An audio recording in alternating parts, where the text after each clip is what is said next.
Okay, lovely. Good morning, everyone, and thank you so much for joining us this morning. My name is Nikelia Gregor-Karai. I'm a technical specialist in soil and water management, and it is lovely to have all of you joining us today. Please feel free to turn on your videos if you are able to do so. And so today we are officially starting what we call our CCRAF three-part webinar series in our 2026 edition. And so we have an interesting topic for you today, looking at the business sides of things. So just a little housekeeping. If you could just rename yourself, because sometimes person's phone code is what shows. Of course, I have, in terms of Zoom and some of the risk that we have experienced in terms of the Zoom getting hacked, I've had a lot of discussions with our IT teams and also other personnel within that department. So within Zoom, there is a high risk on Zoom's end. And so we have to put in measures. So I have muted everyone. So you cannot unmute yourself unless I give you permission. So when we reach the Q&A session and you would like to speak, just raise your hand and I will unmute you. Also, only our presenter will be able to share so that in case of any hacking, that it cannot take over our screen. As you may have noticed, we have pushed this session. We normally have this session at 10 a.m. AST, like Barbados, Dominica time. And we have a lot of our persons from Belize who are 2 hours behind us. It can be a bit difficult to join in at 8. So we have shifted it to 11 a.m. AST to allow them that time. Also, we do have a lot of persons from Latin America who are also interested in these sessions. So we have had to make that adjustment. In terms of these sessions, we do the registration. Unfortunately, with Zoom, we do not yet have a way where you could do one registration that will allow for attendance in all the sessions. Reason for the registration is because we do we provide the certificate of participation. And so to be able to know the persons that attend, we require doing the attendance to ensure that we get your name, and so we can align it to your participation and ensure that you get your certificate of participation. We are still working on a way, and hopefully Zoom has an updated version where you could register for one time and you could register for all sessions. But in the interim, we do not have that. So welcome. The session will be recorded and that will be uploaded to our YouTube channel, and I will also share it as a follow-up email. So for those of you who are new, welcome, and thank you so much for joining us for our first session in our three-part webinar series. So we frame the CCRAF as a knowledge to action framework where we share knowledge within the agriculture space. But one of our things we try to do is make it actionable. So within the sessions, we look at the presenters presenting very practical information that you could use almost immediately. And then, so sharing that knowledge as it relates to resilient practices, of course, to move forward with things, we're looking to build a community, enhance collaboration so that we can move forward together, learn from each other, build from each other, and enhance the agriculture sector across the region, and also pulling in even knowledge from outside the region. One of the things we're looking to do is having a Africa Caribbean series where we are working on putting together a short series of sessions with our African counterparts, and so that will be providing some more information soon. And so very important, as I was mentioning, is the translation of that knowledge to action on the ground. And so we are trying to push ahead in terms of the CCRAF on the road, which we would have started off last year, where we can be on the ground, meet some of you on the ground and get that hands-on training so that you can learn and see how to do some of these initiatives to enhance. So in terms of the CCRAF on the road, yes, last year we had a very, very exciting year. We would have met some of you who I've seen on, and we had an amazing time as it relates to the CCRAF on the road. We had a lot of school visits. We had some on-farm initiatives. We had some spoke on the radio to promote what we are doing. And so it was a lot of things. We met a lot of the partners on the ground. We met a lot of the stakeholders on the ground. And so we visited Jamaica, and that was done through a request from the ministry that they wanted a training with the laboratory staff and the extension officers. And so we merged that with the CCRAF on the road. We were in St. Kitts for Caribbean Week of Agriculture. We also went up at Gideon Farms, organic farm, and that was a very nice experience there. We had a youth panel, fully youth, moderated by the youth, as well as a farmers panel. And so we make the platform available to everyone so that they have that voice. So the voice of the youth was directed by them. So we didn't have any influence and tell them what to say, what not to say, and what it is. And so we went to St. Lucia, St. Vincent and the Grenadines. We also in Dominica, and we also visited Antigua and Barbuda. And we want to say special thanks to our sponsors that came on board with us. We had Bloombox from Dominica, WUSC Caribbean, National Bank of Dominica, and the Caribbean Confederation of Credit Unions, which were our sustainable partners, where they provided money to help us in terms of improving and implementing the CCRAF on the road. And we had our community allies, Eco Balance in Dominica, Bonnet Enterprises in Dominica. We also have Flair Roofkeham in St. Lucia, SHAADE Hydroponics, Abafi in Antigua also provided some great support. And we have our presenter from SHAADE today. And so you see, we're making a lot of those linkages, and we're very happy for that. And we also want to say special thanks to CADI and some of the other projects that we collaborated with the CCRAF on the road. And so we're looking to continue that today, this year. And so if anybody wants to partner with us, it doesn't only have to be financially, but if you want to provide any kind of technical support, if you want to have a session where we could utilize your farming enterprise, your farm, or your establishment, we welcome those as well. And so one of the countries we're looking to visit for sure is Grenada. And with that being, we have two of our top participants from Grenada, both attending 25 of 27, and this is Mrs. Marcia Lord, who is an extension officer, and Mrs. Teresia Masaki. I hope I'm pronouncing that correctly, Teresia. And they have attended 25 of 27 virtual sessions from 2021 to 2025. And so in celebration of our 10th anniversary, we would have given them a little award, a little token of our appreciation. And so we value your participation, we value you sharing the knowledge that you gain with other persons. And we also had Mrs. Francine Paris Frederick from Dominica, and she attended 20 of the 27 session, and she was awarded that during the CCRAF on the road in Dominica. And so we also want to do special thanks to all our presenters, and you could see over the years the number of presenters we've had. We have had a lot of support from the University of the West Indies. We had Dr. Gregory Bouvaille, Dr. Antonio Joyet, Mr. Dean Avril, Mr. Ken Popel, Mr. Lorenzo Topariro, Mr. Willie Chan, all of ICA who have supported. Brian Smith out of Jamaica, Mario Luis out of Trinidad, Bradbury Brown of Antigua. We had Jamie Romani, who was on a project with ICA. Craig Thomas, ICA specialist in Antigua. Also Kent again, it's Laura McNeil from the Farmer Community app. Some of you will remember that. Richard Rampasad, also looking at an agri app down in Trinidad. We have Miss Kipling Curry of Helen's Daughters sharing a bit about what Helen's Daughters does as it relates to empowering women. And then we have Mr. Alpha Senan, Dr. Alpha Senan now. Congratulations to Alpha, who recently got his doctorate.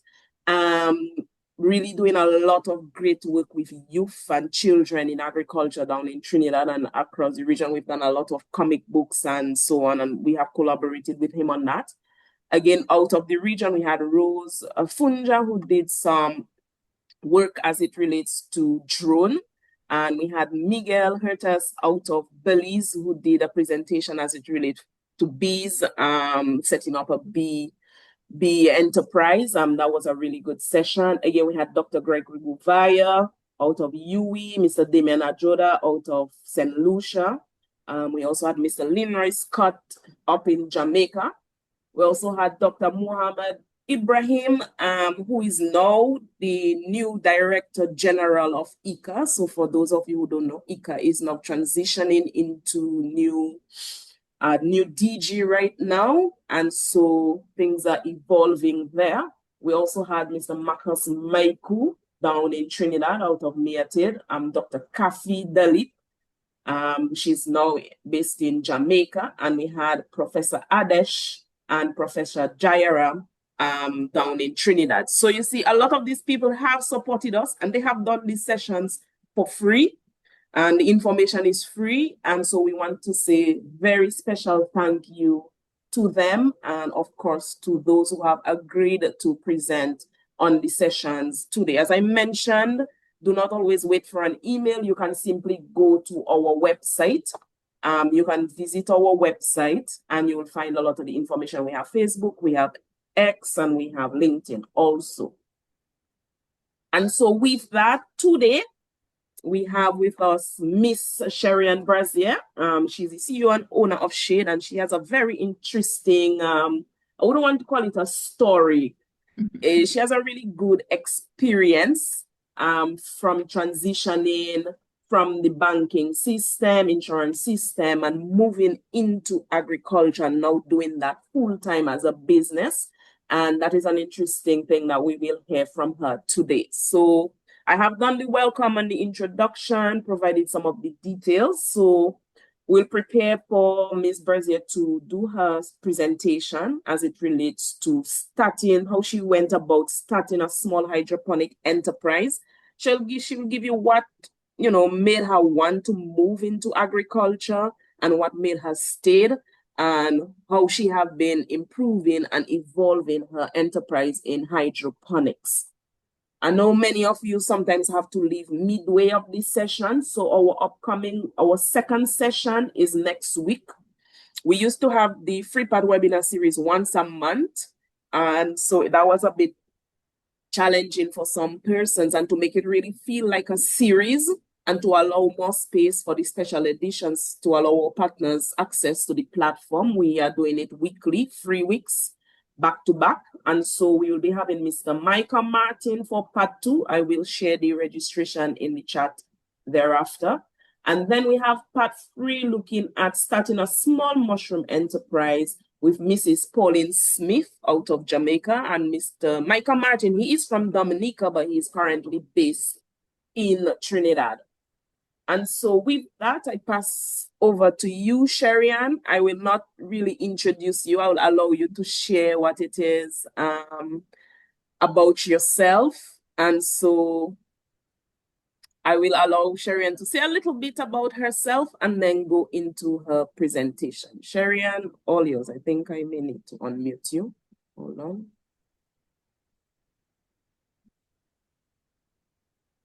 Okay. Good morning, everyone. Let me get a thumbs up so I know that you're hearing me clearly. All right. So good morning, buenos dias, bonjour, guten Morgen, buongiorno, bon dia. Those are the only ones I know, and I only know good morning. All right. So let's get into things. So my name is Sherrie-Ann Brazier, as Nicalia mentioned. I am a hydroponics farmer. I knew nothing about hydroponics prior to COVID. And so if the world was reversed, I would be right where you are today. So I'm just going to share a bit with you on the theme, beginner to business, and to let you know that I once was a beginner, just like each of you here today, and some maybe even more a bit advanced. And I'm going to just take you along my journey to date of how I've moved from beginning to starting my business. SHAADE stands for my family. So we are Sherrie, that's me, Al, my husband, Alyssa, my daughter, Dimitri, our son. And that's how we came up with our name, SHAADE Hydroponics. So We're going to interact on the agenda today, nothing too fancy. We're going to speak a bit about what hydroponics is, types of hydroponic systems, some advantages, some challenges, how we can get you started or get you on a journey that you have already started, and share a bit about how our family farm started. And, then we'll exchange ideas, we'll dialogue, I will attempt to answer all your questions. And if I don't know, I'll get the information and I'll come right back to you with that. So, why hydroponics? Listen, it found me. I knew nothing about agriculture prior to COVID. And I think for many of us with COVID, we were home, we had nothing to do, and many of us went into gardening and farming and, various hobbies to pass time. But why hydroponics and why hydroponics for me and our family? And again, my presentation today speaks of our experience, our family. Different folks would have different experiences, but I can only share with you mine. So why hydroponics? It utilizes less land. What research has found is that it utilizes 1/5 of the land that you would have used in the normal, traditional, or soil version of agriculture. In terms of water, it only uses 10% of water. It uses 60% less fertilizer. It provides us with an avenue for year-round production. It provides food security for our family. We know what nutrients are in what we put into our plants because we mix our own nutrients. It provided an avenue for job and enterprise development. And given how much we import, our small effort reduces, just puts a little dent into what we import. So what is hydroponics? So hydroponics comes from two words, hydro meaning water and ponos meaning labor. And so essentially, or the easy way to remember it is hydroponics is growing without using soil. So we use no dirt. So we use primarily water to grow. We mix our nutrients as mentioned, and we do this from our backyard. And as mentioned, we spoke a little earlier about the amount of space. And what we had was an empty backyard, just grass. And we decided, hey, let's do this. So let's talk a bit about how hydroponic works. It's essentially growing without using soil. And there are a few keys of success that we've experienced and we'll share with you today. Most importantly, you need good water. Good water, what we mean for those in Antigua, we don't utilize APA water. And for those across the waters, we don't use water that has chlorine in it. So essentially for us, all our water comes off the roof, goes into our cistern or catchment, and that is the water that we use. And I think that's the most important part to keep in mind, that if you are planning to go into hydroponics, we got to figure out where our water is coming from. It's consistent because we mix our nutrients, so we know what we're placing. So we know if, for example, we use 500 gallons of water, we know the measurement of our calcium nitrate, our Epsom salt, and our master blend nutrients that we use. So we know exactly what we are putting into what we are growing. It provides us with a clean environment because we're not operating in dirt. And of course, the less dirt that we use provides for a clean environment, reduces pests, and all this ties into our integrated pest and disease management approach. And as mentioned earlier, no one in my family did agriculture. It wasn't something we did at school. It wasn't something that I went and studied. From starting a course back in 2020, and from them just continuously learning, adapting, YouTubing, Pinteresting, networking with similar-minded folks. Will share our journey from where we started as a beginner and how we evolved into starting our business. So just to give you an idea, there are different types of hydroponic systems, and these systems are based on what it is that you want to grow. A little later, we'll talk about some key questions that you have to figure out in your mind, and that will help shape your journey. And let's be clear, each of our journey is at our own pace. Each of our journey is based on what we want to achieve. Each of our journey is based on the work that we put in. So we're going to leave the comparison outside the door. We're going to leave competition outside because I think if everyone grows, we are less reliant on imports. So we're not competitors here today or after today. We're here looking out for our family and for our country and our future livelihoods. So there are primarily 6 types of hydroponic systems, and each I'll go through in a little more detail for you. They're listed there. You will have a copy of this presentation after, so no need for writing. Oh, well, write your questions so I can answer those for you after. Take your little notes and let's delve into the various types of hydroponic systems. So let's start with the NFT. So when I learned hydroponics back in September 2020, I was exposed to the nutrient film technique, or, we're not doing all these fancy words, we're calling it simple, the NFT system. And what essentially it is, those down pipes that we use from our home to catch water in, that's what we grow in. And then what we do is the water just flows along the roots of our plants. It doesn't stay stagnant, so there is no concern about, let's say, mosquitoes, for example, because the water is just flowing and flowing and flowing. I will say that one of the things to keep in mind when you're doing an NFT system is that you must have a generator, because of course, if the power is out, how will the water flow?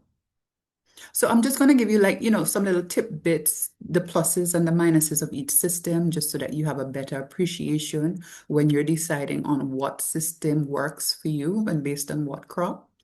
But NFT was the first system that I learned, and over time I would have evolved into various systems along the way. Next to it, we have the deep water culture system. So again, for us, as we were evolving, learning, researching, we visited another hydroponics farm here in Antigua, and they utilized the deep water culture. And essentially what they did, those bricks that we build our houses with, they had these big, large systems built from blocks, lined to hold the water. And essentially their lettuce just floated on the water. So sometimes the deep water culture system may be referred to as a floating system, because essentially if you're looking at the picture there, the plant floats on water with the roots submerged into your nutrient solution. So the ebb and flow. So I want you to think about when you go to the beach, where the water comes in and the water goes back out, and that's essentially what an ebb and flow system is. So if we take the photo on the left, when the system is on, the water comes up and touches the root of your system. And when you turn off your pump, or if you do it manually, it drains back into the reservoir. Essentially, what that does is that it drains the system and the water does not stay therein.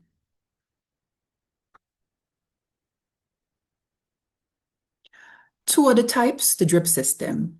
Here you'll see what we refer to as beta buckets. But listen, we're keeping it simple. You can use regular buckets. Those buckets that are pigtails or icing, sugar, frostings come in. When we started, we utilized those simple buckets because they were 3 EC or roughly $1 US each. They were more affordable. But in the drip system, essentially what you have, you see that black line, the water comes through, and that black cord essentially just drips the nutrients into the root of your plant. So when hydroponics was started many years ago, what they utilized was a wick system, so think about the hurricane season. Think about when we had our oil in our lanterns, and essentially you had that wick that had the oil, and when you lit it, you had the light, but the oil brings up that capillary type action. So this utilizes no pumps whatsoever. It's more natural, and you would say perhaps it's one of the most low cost methods to grow in. And vertical, I think we've all seen this on YouTube. We've seen this on Facebook, where persons saying, well, hey, let's grow upwards. So this, of course, combines vertical farming and hydroponics. But in all cases, the approach is the same. We're not utilizing soil. We're mixing our nutrients so we know what is going into our production. We just have to determine what we're growing, where we're getting our water from. So, in anything we do, there are advantages and there are challenges. So let's just discuss a few for today. Advantages. So if you were growing lettuce, for example, in the dirt or in soil, you're looking at about a 6 to 7 week cycle from seed to harvest. Hydroponics, you can have a full harvest in 5 weeks, so it reduces the time for your crop. And of course, now if your crop is growing faster and you're selling it faster and you're planting it faster, that provides an opportunity for more crops, and it provides opportunity for more income if you're going into it from a commercial perspective. Water efficiency, it uses less water because you are controlling what water you place into your system. We live in the Caribbean, it provides us with year-round cultivation. And of course, we don't have the soil-related issues, worms, all the creepy crawlies that we see in our soil. We don't have that because we're utilizing no soil. And of course, with anything that gives us pluses, there are also some minuses or some subtractions that we have to keep in mind. In hydroponics, it's not the best environment for carrots, sweet potato, any sort of grown provision.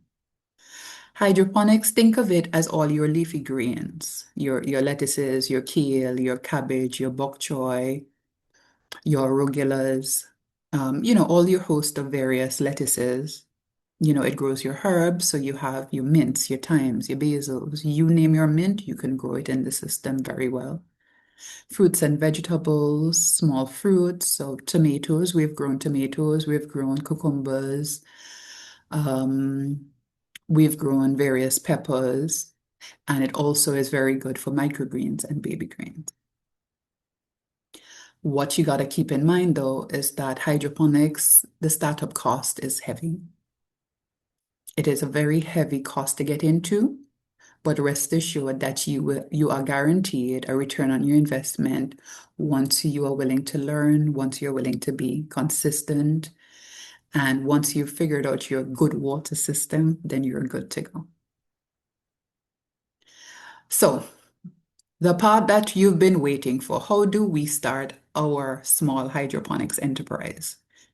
And as I said, there are advantages, there are challenges, but everything else, I created a new word. It's called the figure it outables. Once we figure things out, we're smooth sailing from there. So, how do we begin? So, we have to ask ourselves some questions. Why do we want to get into hydroponics? Where will I learn about hydroponics? What do I want to grow? Where will I grow it? If I'm doing it not just for, let's say, my household or my family, and I want to do it commercially, who do I plan to sell to? What's the startup cost? How do I get financing? Where do I live? Is it on a flat surface? Is it on an inclined surface? Where's the water coming from? Are there a lot of trees around my environment that will block a combination of the sun, which we need to grow? Who's on the journey with me? And am I willing to put in the work? So I would say when you get this presentation, let's start there. These are the questions you gotta ask yourselves. Once you figure these out, everything else we can figure out along the way. So how to begin? As mentioned, I knew nothing about agriculture prior to COVID, so reading and researching became my priority. Everything that we need to know now, it's available on YouTube, it's available on Pinterest. There is a pdfdrive.com where you type in hydroponics and you'll get all the possible books that you can read.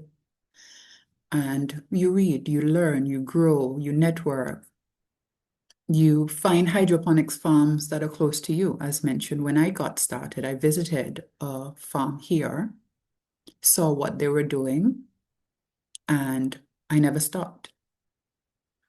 Speak with your Ministry of Agriculture or similar association in your respective countries and their extension units. Is there cooperative in your country? And of course, there are also online cooperatives and, persons of similar minds, Facebook pages, Facebook groups that you can join if you have a problem and you put it in and, you exchange ideas because you're with like-minded persons who want to learn. And start small, take intentional steps, think big. As I said, 5 years ago, I was where you are, just doing a course. What I found interesting was that when I realized the amount of lettuce that we were importing, I'm like, okay, I can make this a business. What started out was, okay, let's just grow some leafy greens for our family. That was our start. That's what our thought process was. Has evolved now to a full-time business where this is what my husband and I do full-time. From starting SHAADE Hydroponics, we have expanded into Aquatic Solutions, which is another company which builds systems. We've built systems here in Antigua. We have consulted on systems in Grenada and in St. Martin. We do hydroponic systems. We do aquaponic systems. So aquaponic, that's not our training today, but aquaponics is when you utilize fish. Hydro, we use no fish. As mentioned again, surround yourself with persons that are on the same path. And if in doubt, hire a consultant because you want to start small, but perhaps your goals are to grow big. Whatever your journey, this is just a few steps to take to begin. So when I got started, this is where I went to. So I went into the jungle. Otherwise known, I went on Amazon. And so if you take the photo on your left, which is just, what we would store, clothes, towels, anything in, those shipping containers, shipping boxes, that's only 25 US on Amazon. So really living here today, no one has a reason not to start unless they don't want to start. So I'm keeping it simple. Who has 25 US? Let me get a thumbs up for 25 US contribution. All right. So what can you grow in this 25 US system?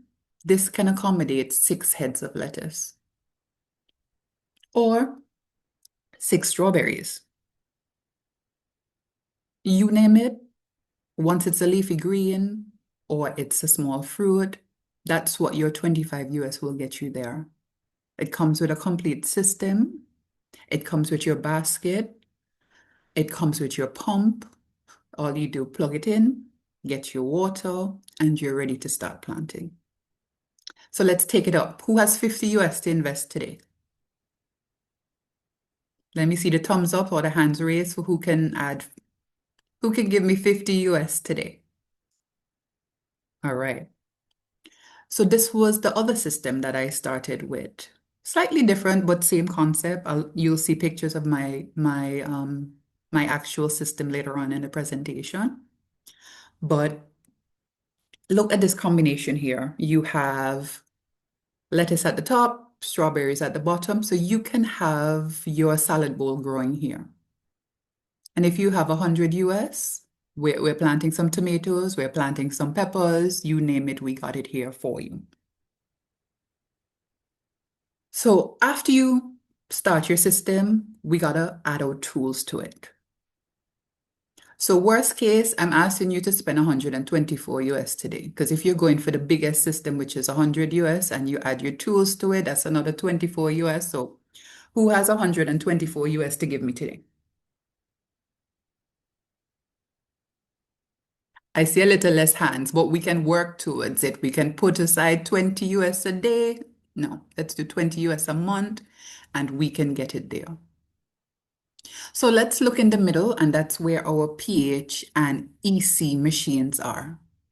And what we need to do, I think most of us in some integrated science, common entrance science, some science class, you learned about alkaline and acidic.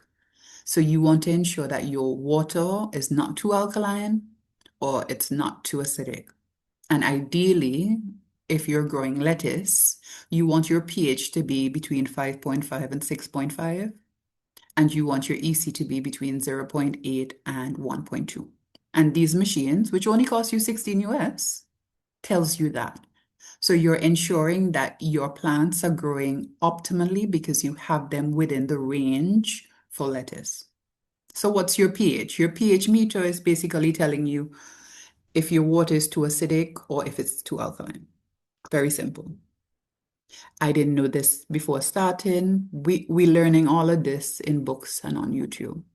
And then our EC is telling us the electrical conductivity. Essentially, it's telling us how concentrated our nutrients are. And then once we're able to have that good water that we mentioned earlier, and we can keep our EC and pH between rains, that provides for us to have optimal growths. And of course, important to note that if the plants take up too much water, this can cause our pH to drift down. And similarly, if there are too much root particles in our water, this can cause it to drop. So pH up, pH down is our friend. That's the easy way to remember it. But for those who are chemists here today, our pH up is essentially potassium hydroxide or potassium carbonate. We can have another whole science class if Nakalia allows. And then, of course, our pH down is phosphoric acid, citric, or nitric acid. But just for ease, we're doing the easy words, pH up, pH down, and that only costs us 24 USD. All right, so you can either build your system or buy your system. So when I started my course, this is an example of the box that we built as part of the course. And what do you see there? 6 3 is 18. That's 18 heads of lettuce from one box.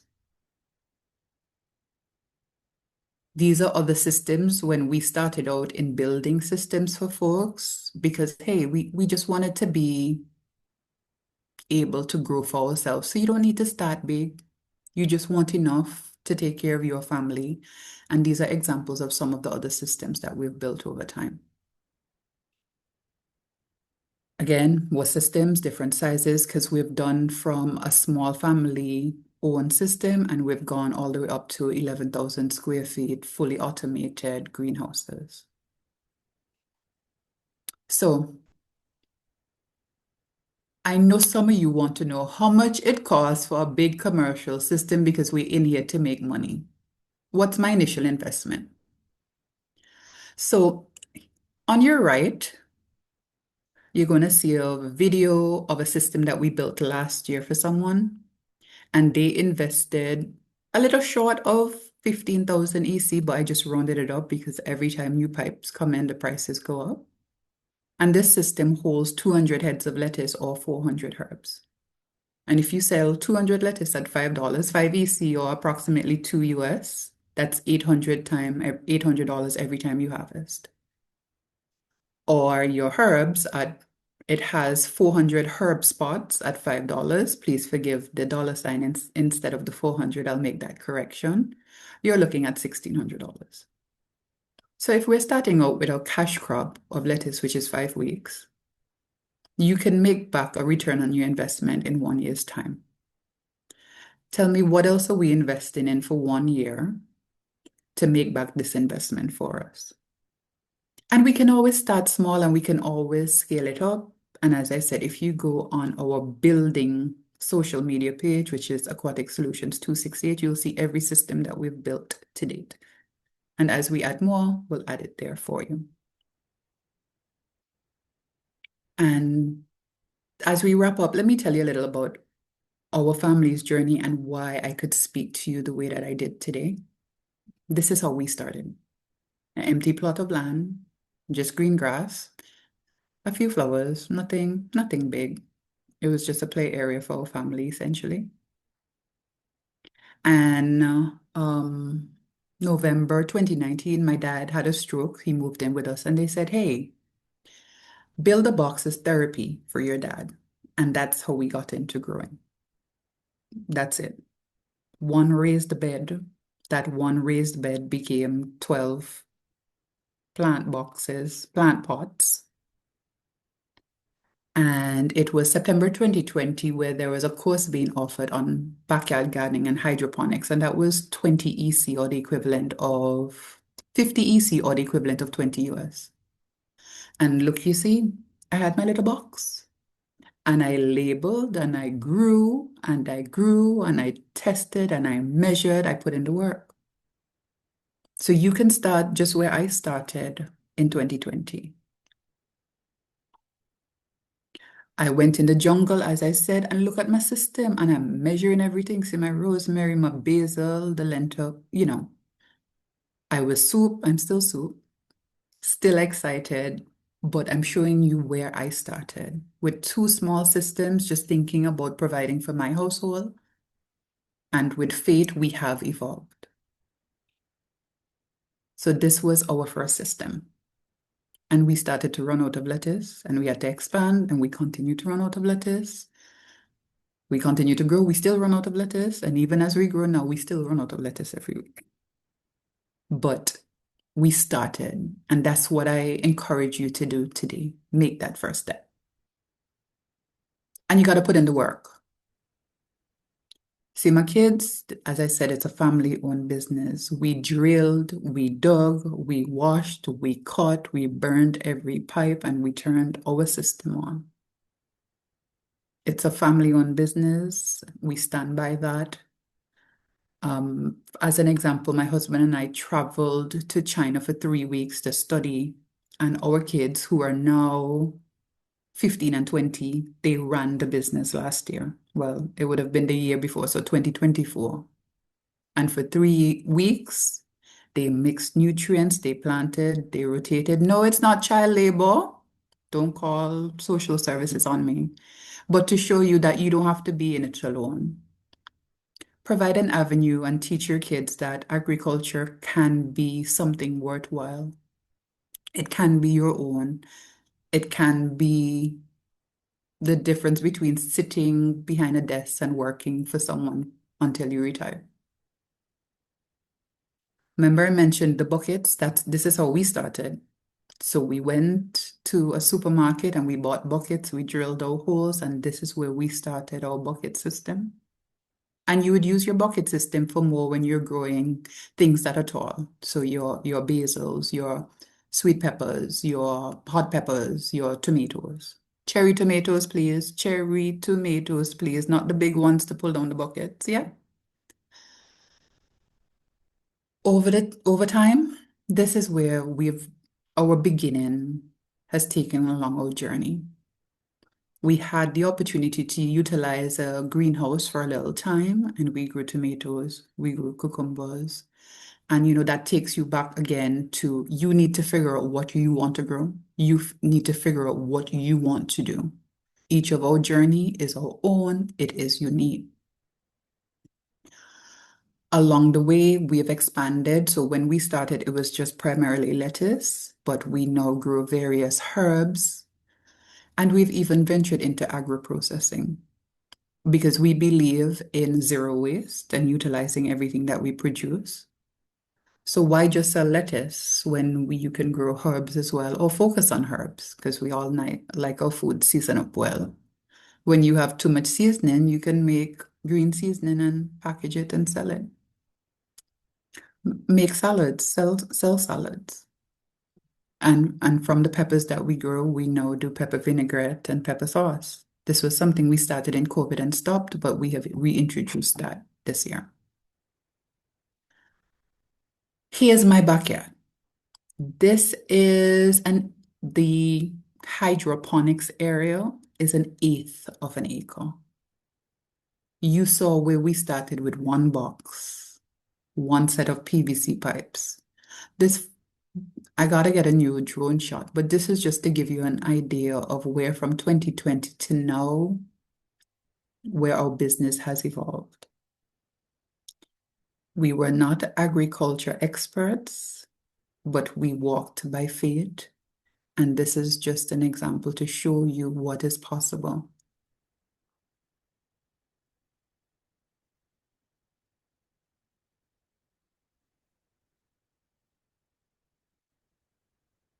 This is a close-up as to what we grow.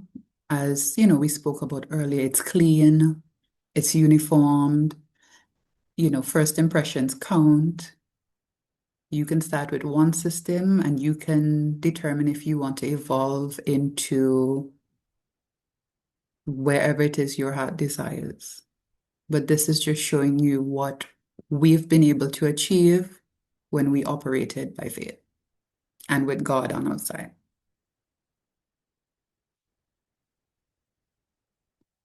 Over time, as mentioned, what started out as SHAADE Hydroponics? Well, what started out was, hey, let's just grow a few crops. Evolved into SHAADE Hydroponics, and we were able to since start another company called Aquatic Solutions, where my husband and our business partner, we build systems for persons. So in the left-hand corner, that's a 11,000 square foot greenhouse, fully automated, that we built for a then soil farmer. Well, he's still soil, but he has now evolved into adding an automated hydroponic system. We've had the opportunity to teach, and the photo in the center, that's of a system that we built in Barbuda. And as we close, we just want to say to you, make that first step. It's your step, plant that seed today. It's your beginning to what you can become. Hydroponics has been a direct path for us. We learned there's so much opportunities. And with that, I say thank you. And let's connect. You have our handles. Let's talk. And now I will take any questions that you may have. And thank you to CCRAF. And thank you to the participants for spending a few moments of your time with me today. Excellent, very inspiring. Thank you so much for that, Sherrie-Ann. And of course, that B2B beginner to business idea came from a presentation that Sherrie-Ann would have done during our CCRAF on the road in Antigua. And we're very happy that she is taking the lead on that free-part series this year. And so, as you can see, she made it sound very simple, I know, but it was very exciting, and that is your opportunity now. I know some of you in the registration form did indicate that you all are doing some level of hydroponics. Some of you indicated that you are interested in getting into it. And so this is your opportunity to ask Sherrie-Ann some questions, share some of your experiences as well. And so please feel free to raise your hand. Once you raise your hand, I will ask you to unmute yourself. So please have the Zoom open on your screen so that once you get that signal, you can unmute yourself. And I will interchange between the questions in the raised hands and some of the questions in the chat. So with that, I see Clement, your hand is up. I have requested for you to unmute. So go ahead with your question. Thanks for very inspiring experience. What I didn't get is the question of have you had any failures? Because I Oh, know, or any pests attacking your crops, because I know in these greenhouses you don't have much pests going into them and so on. But in terms of failures, I'm not hearing much of that, but I suspect there might be.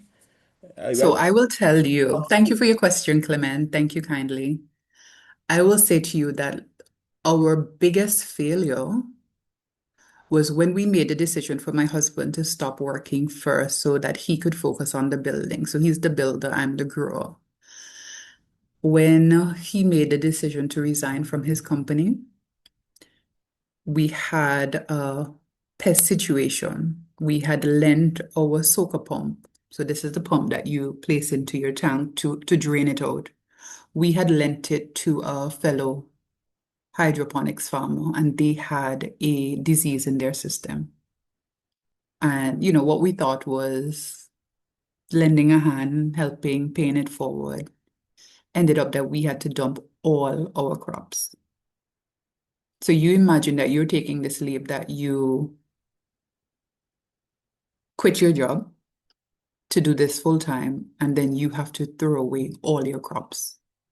So that was one of our biggest failures that we experienced. Our operation is not an enclosed greenhouse, so we do still have elements. So we have leaf minders that we have to stay on top of, trips, which we have to stay on top of. But what we do is that we have a dedicated pest management approach.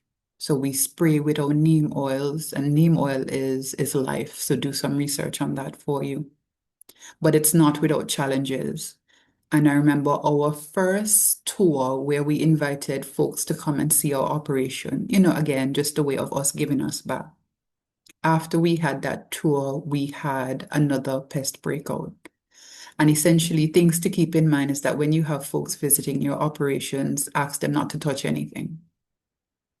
Because, and it's not intentional, but just keep in mind that our hands are transmitters.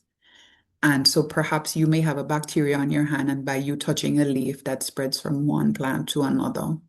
So we've experienced that. So, simple learnings that when we use we share a sump pump with someone, we sanitize it after. And we don't lend it out unless we see that, these are persons who take pest management and disease management seriously. And then, of course, when we have folks come over, especially, kids coming over for tours, we ask that you do not touch the plants. So we just try to minimize the possibilities of pest and disease, migration and circulation. Okay, thank you. Thank you very much for that. Clement, you had any follow-up question or something? I still see your hand is up.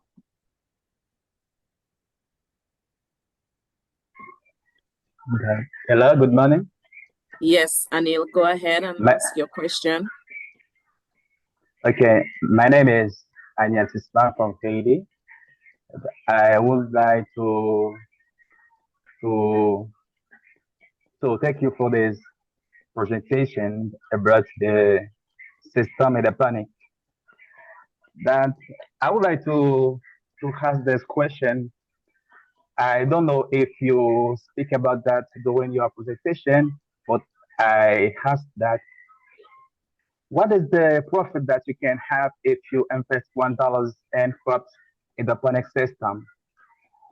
Because if you want to invest in the system, it's so important to know that the profit you can have if you invest one or two or $100. And I would like to ask you if you can share for us the profit and statement, the profit and loss statement during your presentation. Because if I want to invest in this culture and this business, I know if I invest $1, I can I can have one, two, three, or or $10 for profit? Thank you. Thank you, Anel. I hope I'm pronouncing your name correctly. So this is what I'll tell you. Whatever you invest, you'll make it back in 15 to 18 months once you stay on top of your pest management program. So if you invest 100,000, you can make that 100,000 back within 15 months. We have built 21, well, my husband, he's the builder. To date, 21 systems have been built, and folks have reached, well, those that are doing it commercially, of course, they have gotten a return on their investment. Profit and loss statements that I would not share here in this forum, but I will say to you that we had an idea, we had a business plan, we went to a business plan expert. He would do your projections for you. We will give him the technical information, and he would be able to determine what you can make based on the investment that you wish to put in. So I would say to you, do your research online to start. Prepare a business plan before you even decide to invest what funds you wish to invest. As I said, my husband and I, we both had full-time jobs. We are both working for our own business now, and we have 2 kids. And those of us who are parents, we know kids aren't cheap. So once you have a dedicated pest management, disease management program, you are guaranteed to make a return on your investment within 15 months. Thank you so much for that. I will take a question from the chat now. So I know somebody asked for your current setup. You said you have 1/8 of an acre right now. In terms of access to materials to start the hydroponics farming, someone wants to know, is it easy to access? I know from you setting up, a lot of the holes and everything you would have done yourself by buying some of the material from the hardware stores. So maybe you could go into that. And I see persons from Dominica, Jamaica, Guyana, and Grenada asking where some of these systems, you would have showed 3 systems at the beginning, where they can be purchased. Okay, so when we started, it was a leap of faith. We utilized what we had in our savings, and we bought every hole for our system, our initial system. As we evolved and we met partners and we learned from folks, we now import pipes, or we buy pipes directly from our local providers here in Antigua, and some do come out of Trinidad as well. So instead of us, well, of course, when we started, and of course, if you're starting small and you can operate a drill, buy your downspipe and drill the pipes yourself. That will save cost as opposed to getting hiring a contractor or laborer to bill it for you. But everything that we utilized, we got here in Antigua. Of course, I'm not an expert to speak on your respective countries. We have done consultation on systems in St. Martin. We've actually been to St. Martin, worked on an aquaponic system there, and in Grenada on a hydroponic system. And they were able to get the resources from their respective countries. But everything else, if needed or considered to be too expensive, can be imported. And through our company, we import everything that we need. So, for example, for folks who are here in Antigua, we provide all the tools that you need to start your own system. And if we are engaged to assist you, we will provide you with a ready done system, turnkey, to get you started based on what it is that you require, of course. I will post maybe in the next day or two. What I'll do a summarized version of where we have systems, particularly for folks in Antigua, so that you can actually go and see systems that we've built across Antigua. At present, we're building a system at the City Grove Primary School. This is for Antigua folks. And a system is being built at the Victory Center. Victory Center is a school for differently abled youths. So we're building a system at present at both of these locations. If you're in Barbuda, we've built a system for the secondary school in Barbuda. But we can take other specific questions offline via WhatsApp, via a conversation. We can get into the nitty-gritties of what your needs are for your specific environment and what it is you wish to grow offline. Okay, great. Thank you so much. So we do have lots and lots of questions coming in. But while we take the questions, please note that, yes, the PowerPoint presentation will be shared. It will be shared via email. Also, we'll be uploading it on our AgriProfiles repository. I will share those in the link in the chat as well. And the recording, we are recording, and it will be uploaded to our CCRAF YouTube channel. So you could just go on YouTube and search for CCRAF. We will upload it once we're done the session download. It will be uploaded there. I will also share via email and share our YouTube in the chat. So with that, I see we have Ronelson. You can have requested. Good. Go ahead. Thank you. Thank you, Nekelia. Thank you also, Mrs. Brazier. Is it Brazier or Brazier? Brazier, anyone. Okay, thank you so much. Yeah, you have made a wonderful presentation, and I really appreciated it. Thank you. And my question for you is that I saw in your PPTs that whenever you are showing the pictures of your setup, I always found out that you have a kind of medium in your pipes. I don't know if it's a sponge or something that is porous that would help the water to flow easily. Could you explain us a little bit about that, please? Sure. Thank you, Ronelson. So we utilize rock wool, what is called rock wool. So rock wool is essentially a volcanic rock, which is grinded into, the best way to describe it is like a cotton candy type medium, and that is what we put our seeds in. So you can Google that, YouTube that. It's called rock wool, ROCKWOOL, rock wool. So that's what we grow our seeds in. Of course, when we started, you had other methods of utilizing sponge as a medium to grow in. But from our research, again, we have found that the rock wool, because it is natural, it's more suitable for our operation. But there are persons who utilize sponge, there are persons that utilize pellets, there are persons that utilize fine rocks. We utilize rock wool. And for our drip system, we utilize cocoa peat, cocoa core. I found that it has had different names out of different environments. And that is our hydroponics version of soil. Essentially, cocoa peat is coconut husk that has been processed to give you this soil-like texture.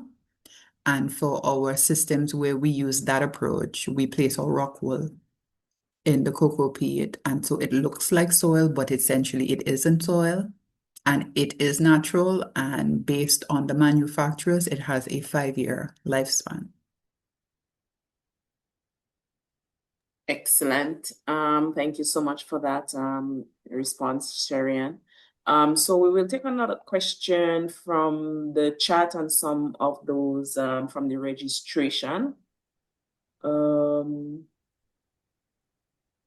Okay, in terms of, I know we went into it a bit, but maybe just to mention it again, and possibly for some persons who would have coming late. How much space do I need for startup, and if I can do it indoors? And I know you mentioned the startup costs that persons can look at, but if we could just mention those again. Thanks. No problem. So as I said, when we started, we we went on Amazon.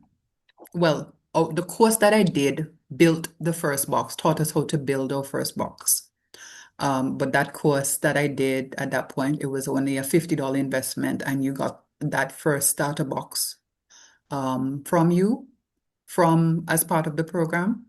But everything else you can purchase on Amazon, and it fit on our gallery. You have to determine what you want to grow. So let's keep it simple. When we started, we had one square box. Well, no, that wouldn't be square. One rectangular box which had 18 holes, so then that could accommodate 18 heads of lettuce. And we had one pipe system which had 36 holes where you could grow 2 thyme, 2 basil, 2 parsley. You determine what it is that you want to grow. And you could purchase everything from Amazon. You can do it yourself, as I showed the picture of the buckets that you could purchase from a supermarket, the buckets that have that bring in your pigtail, your salt beef, all those salted meat products. And it also brings in frosting. So I prefer the frosting ones because, it don't smell like the meat ones. You sterilize it, 1 tablespoon, the measurement for sanitization, 1 tablespoon of bleach to a gallon of water. You sanitize and use those buckets to grow in. And we made our systems ourselves. YouTube has it, Pinterest has it.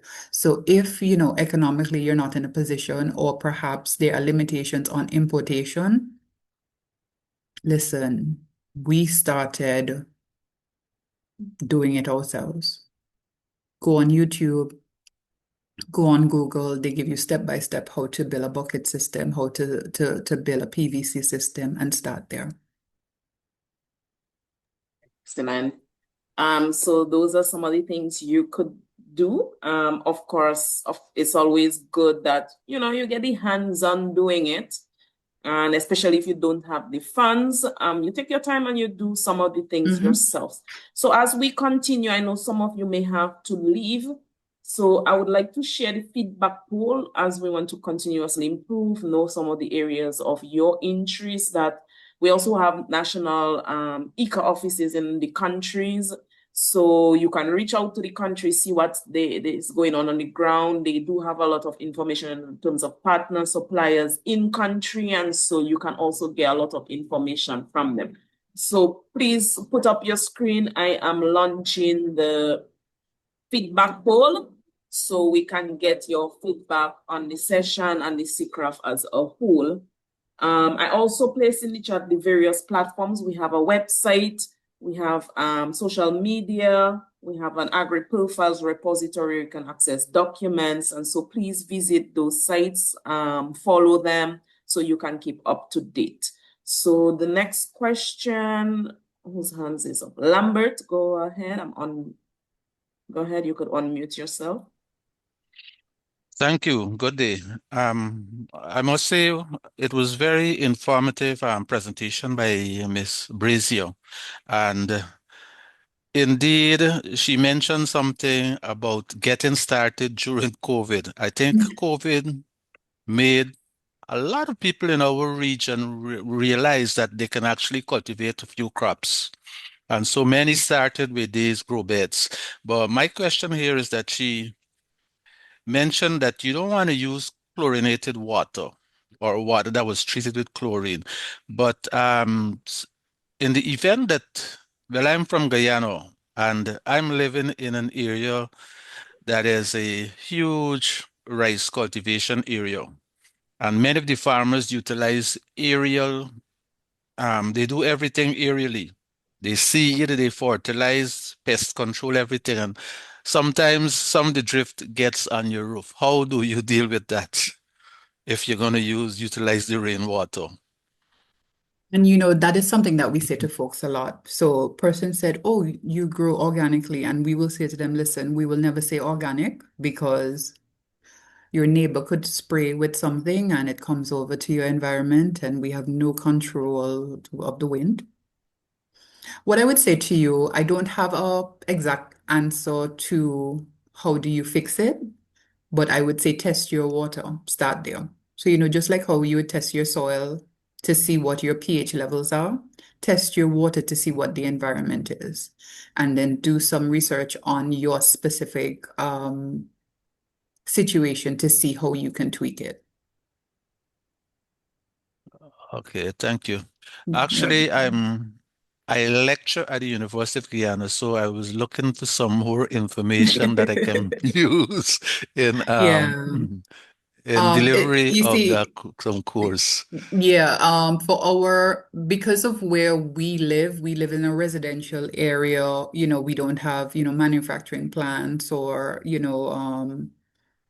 agro-processing close by to us. So it's not something that we had to research to find a solution on because we know that the water that we use is harvested directly from our roof.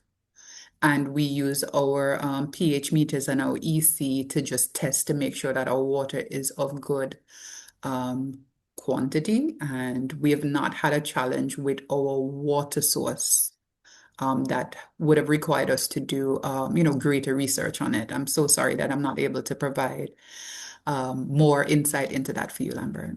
But we'll work around it. Thank you so Yeah, much. all righty. Thank you so much for your question, Lambert. Of course, someone is asking how I can make this venture a success story. Of course, Sherrie-Ann would have spoken on that. And of course, it's your journey, so make it yours. Many of you are asking for aquaponics, aeroponics. Of course, we will look into those and possibly have a special edition, but we work on those. It's not always easy to get presenters, but we'll do look into it. In terms of the water pumps, someone is asking what are the best water pumps to use for the I'll take two questions from it. What are the best water pumps to use for the hydroponics, and how do you prevent mosquito breeding in your water tanks without the use of chemicals? Okay, so the first one, we went through a few pumps. So we utilize the Leo pump. It's a pump that is sold here at many of our hardware stores, and it has worked. We've not had to replace any of our pumps to date. And mentioned we started in 2020 to present, and we found that they've done what they need to do on the mosquito and breeding in tanks. So remember, mosquitoes would need a stagnant water environment. And so because we have the pumps, both the water pump and in our NFT, we utilize the air pumps. It does not provide an environment for mosquitoes to cool out in.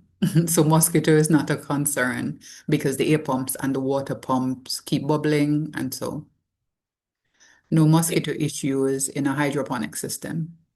Great, excellent.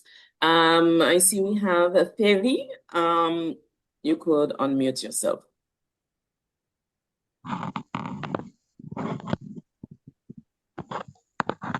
Good day. Yes, go ahead. Do you hear me? Yes, we could hear you. Sounding a little low, but if you could come closer to your mic. Okay. Yes. Thank you for the presentation, and I have two questions for Mrs. Brazier. The first one is hydroponic farming economically accessible for small farmers, especially in developing countries? If yes, why? If not, why not? The second one is what level of technical knowledge is required to successfully manage a hydroponic system compared to soil-based farming? Okay. Thank you, Yeah. Ferry. So if it's economical, and how would you get into it? Again, I can only speak to the Antigua environment as an example or to offer some suggestions to you. There is a youth program here in Antigua where you can get funding. And we have found that many of our young farmers or farmers who want to transition from traditional to hydroponics has utilized this environment to get funding. So from my memory, it is I think one category is a $25,000 loan, and it goes as high as to $75,000. And of course, this requires meeting the government threshold. The good thing about it, however, is that it attracts a 1% interest. So we have found that, if you go into a bank or a credit union, the interest rates are a tad bit more than 1%. But here in Antigua, the government has a program to promote agriculture, youth farming, youth development, entrepreneurship. And there are categories of loan borrowings, which the government backs with a 1% interest rate on it.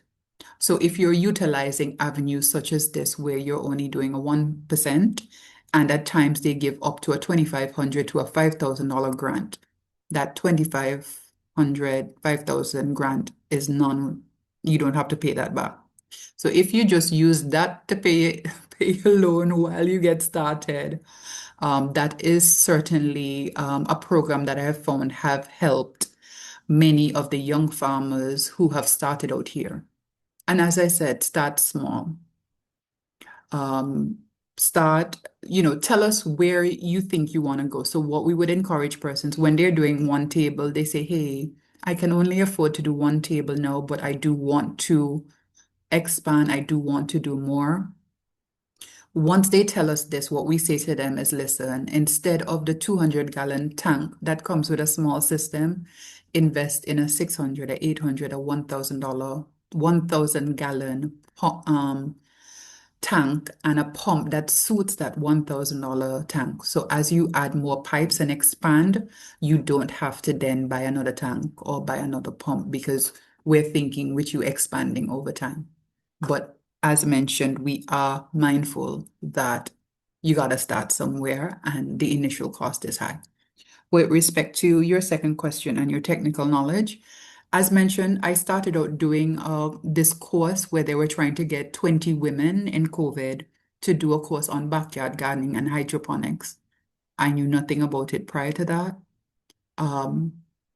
Everything is readily available now on Google. Everything is readily available on YouTube. Environments and opportunities like this that CCRAF affords us, all these are learning opportunities. Another good one that Nikili had put me on to would have been CoLead.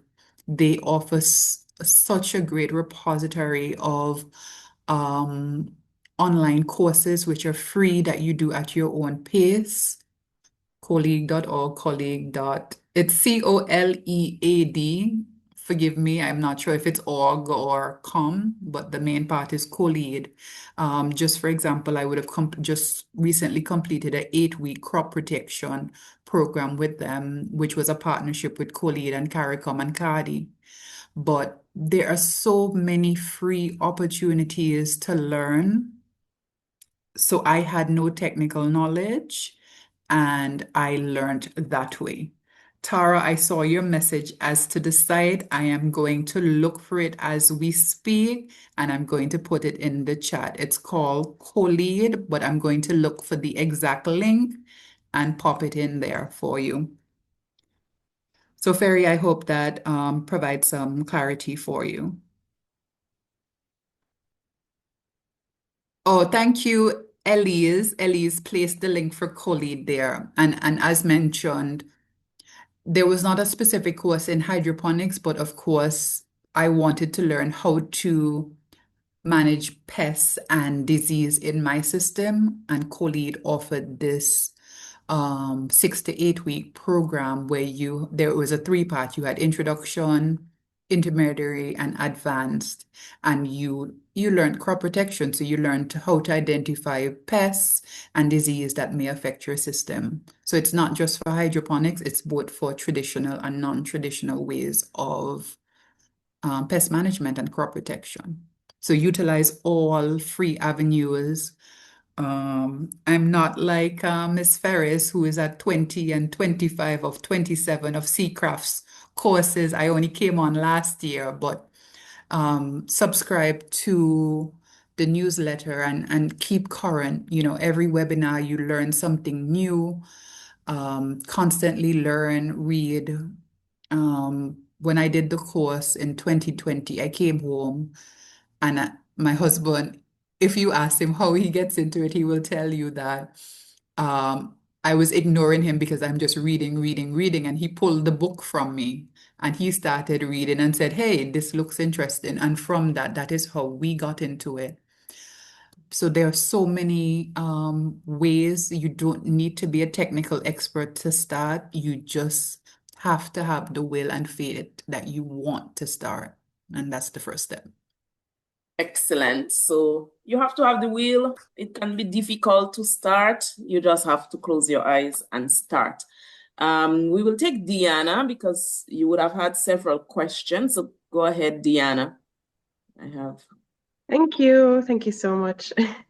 This was so helpful and very refreshing that, you know, it really shows how accessible and manageable we can if we just, you know, put our heads to it. So thank you so much, Sherrie. My two questions were, what are your marketing strategies? And the second question would be, outside of neem oil, what are other organic pest management approaches that you use?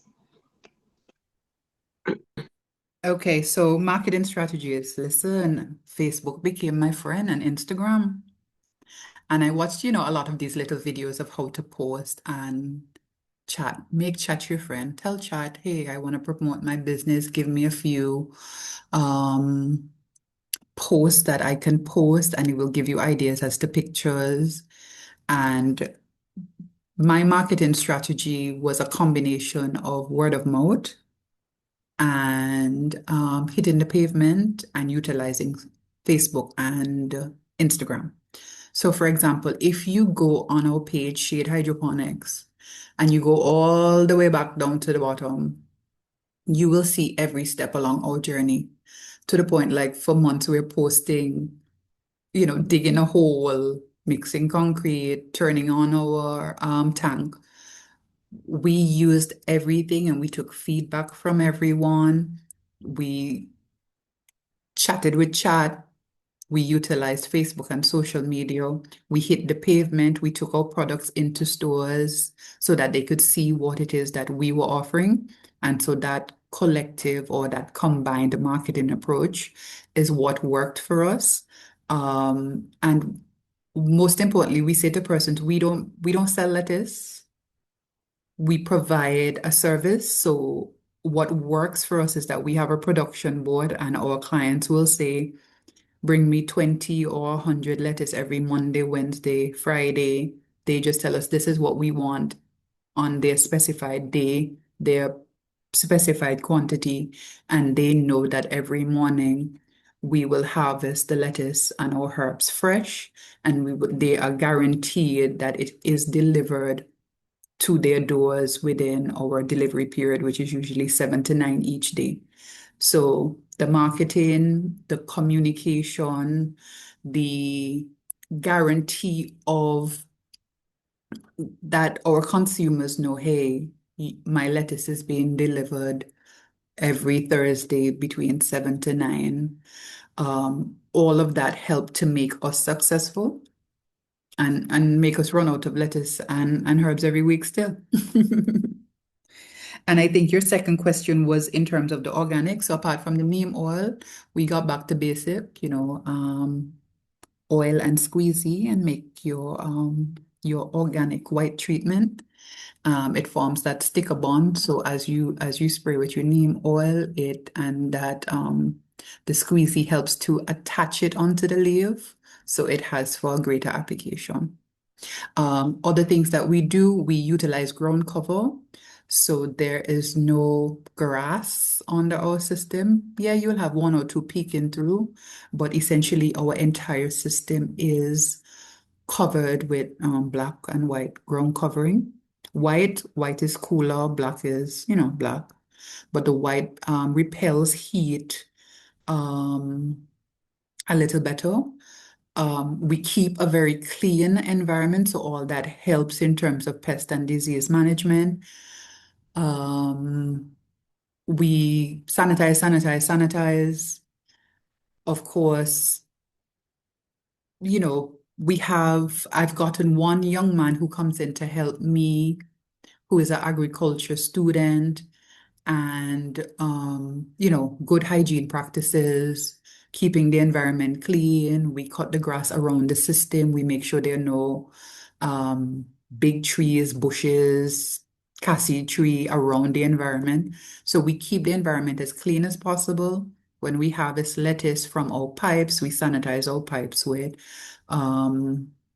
squeezy and Clorox water. Let me not say squeezy, dish liquid and bleach water. So we make sure we sanitize the pipes that we use. We have a UV filter. We utilize a timer. So when we started the small pH and EC meters that I showed on the screen, that is where we started. But we have since evolved into the use of digital technologies. And so we have a digital machine which actually tells us about our EC and our pH levels and the temperature of our water, just to make sure that if it is outside of range, it alerts us so we can add our pH up or pH down. I know I strayed a bit, but all of these collectively help in terms of how we control our system for peak performance. Excellent, great. I know some persons were not able to see the poll. I'm not getting any link from Zoom, but they do provide a QR code which I have shared. So please just scan it with your phone for those of you who did not have the opportunity, because if not, I'd have to relaunch and everyone would need to redo it. So just scan with your phone, that's okay. Thank you so much for the questions. We'll try and take as much all the questions as we can. That is why we set up the presentations, that 30 minutes for the presenter, and that will allow us to take a lot of the questions, so we do not leave you and tell you that, oh, sorry, we ran out of time. Okay, so we'll try our best to take as much of this session. So I will take 2 sessions from the chat and the registration. How much time daily do you spend on the business? Can we use it indoors? Okay. So my first alarm is set for 5:30. My second alarm is set for 5:45. And my husband, myself, and our 2 kids, we're outside at 6 o'clock. And between 6 and 7, sometimes 7:15, we pack our orders of lettuce, herbs for the day. And this ranges from 150 to 500 heads of lettuce, herbs, depending on what our production board has for the day.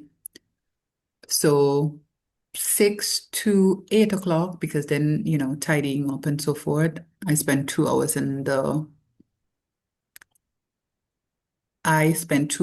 the system each day. In the past, I would wash all the pipes, I would plant all the seeds, I would do all the transplanting. But as I said, there are other things that I want to evolve into. It's a hydroponics training, but I'm also a beekeeper and in agro-processing. So we brought in a young man who is interested in agriculture. And so he will plant the seeds for me now. He washes the pipes and transplants so that I can focus on other things. But as I mentioned, before my son goes off to school, before my daughter goes off to work, and my husband goes out to do delivery, or both of us, depending on what quantum we have for that day, we're putting in 1.5 to 2 hours Monday to Friday. And if it was a case where I was washing the pipes as well, When I used to do it, let's say it was 6 to 11, 6 to 12, or I would pause and say, okay, I'll do the pipes in the afternoon when it's cooler. But let's put it this way.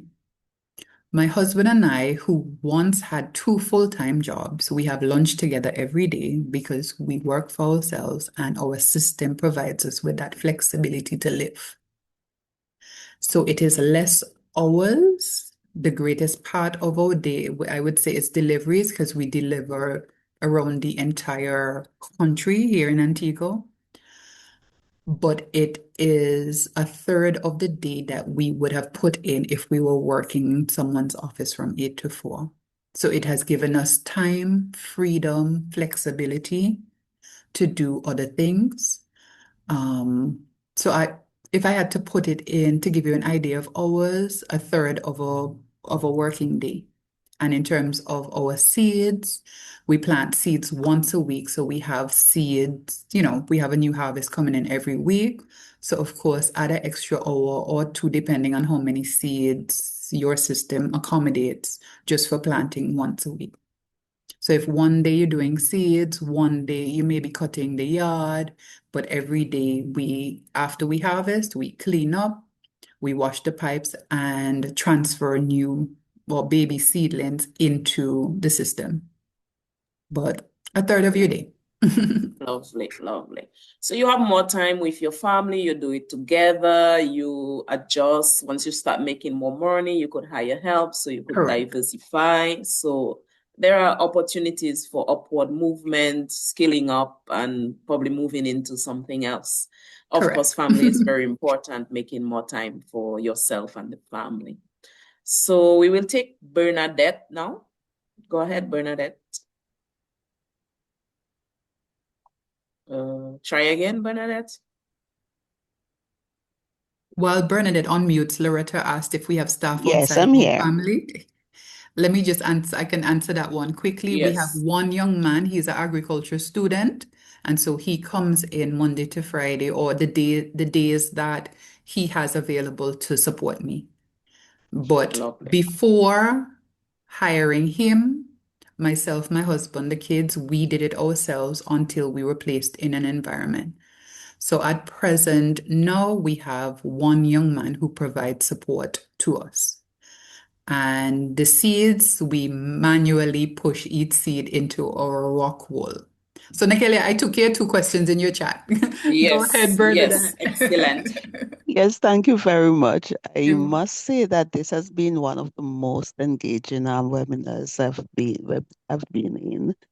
And my interests, I work along with some senior citizens, elderlies, who have interest in farming and agriculture, but because of mobility issues, cannot fulfill their dream, cannot continue their dream, maybe. So I am thinking about talking to some of them about this initiative that I've seen. I see you had those smaller units, 50, 100 US, whatever else.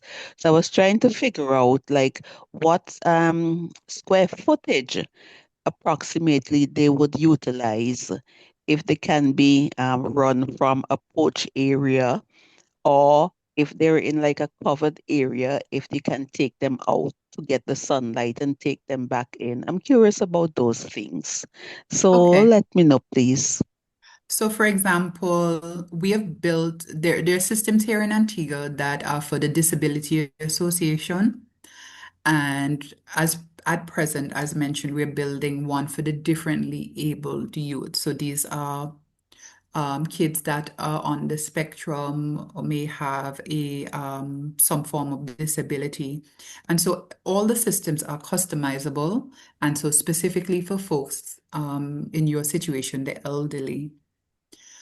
When we started, we built a raised system because my dad is 6'2".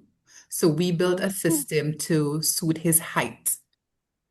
But similarly to building a tall system, the legs are adjustable. So at the Disability Association, they have folks that are in wheelchairs. So we adjust it so that they push their wheelchair onto the system and, they utilize their hands. So it is a great opportunity for senior citizens and persons of the elderly. And then also a great point is that I will tell you that the first system we did was for a 76-year-old teacher. And she said to me, she don't have no work to do because we're not utilizing soil now. There's no weed to pull. So she ended up having even more time, just to enjoy her plants and, be with Mhm. her grandkids. But it provides that flexibility for persons um, with various needs, whether height, low. And in terms of your second question, so the box system as an example, I'm going to try and pull up some Amazon links and drop them in the chat as we speak. So a box system, you just simply put it, you can put it on 4 blocks. The stand system, it's pretty sturdy. It has the PVC pipe, so it just stands on its own.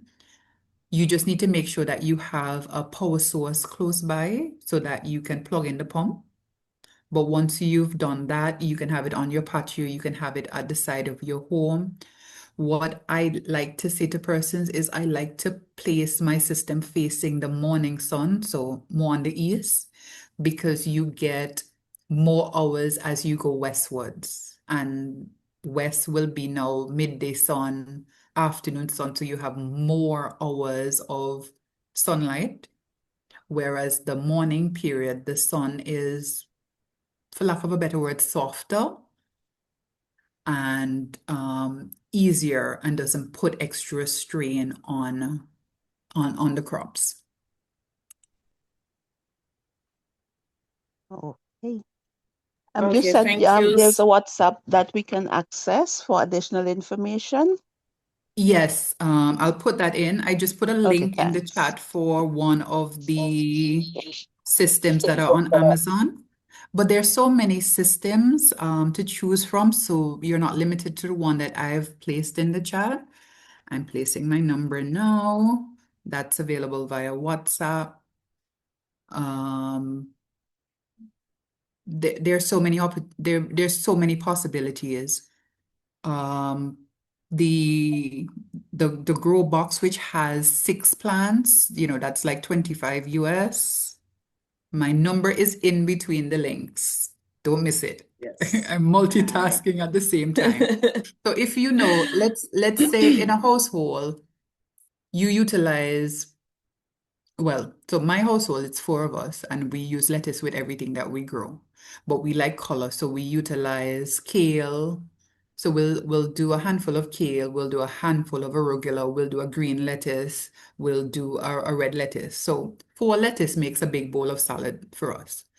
So let's use that as our foundation. And you say, well, hey, I need 2 heads of lettuce a week or 4 heads of lettuce a month. If you have a system that's giving you 8 holes or 12 holes, then you do the maths. So you're now planting your seed so that every week you're getting 2 heads of lettuce, 4 heads of lettuce if you're just doing it for a family size, And then of course now some persons will say to us when we build systems for them, they say to us, this is what money I have to spend, or this is the amount of money that I want to make. So essentially, like our system is scaled at such that it replaced the income that my husband and I would have made if we worked at 8 to 4. So you can either say, I want to spend X or I want to make X, and then we figure it out from the reverse. Okay, excellent. I know persons are asking a bit in terms of the costing and so on. We'll take some more from the chat and registration. Someone was asking the use of the cocoa peat.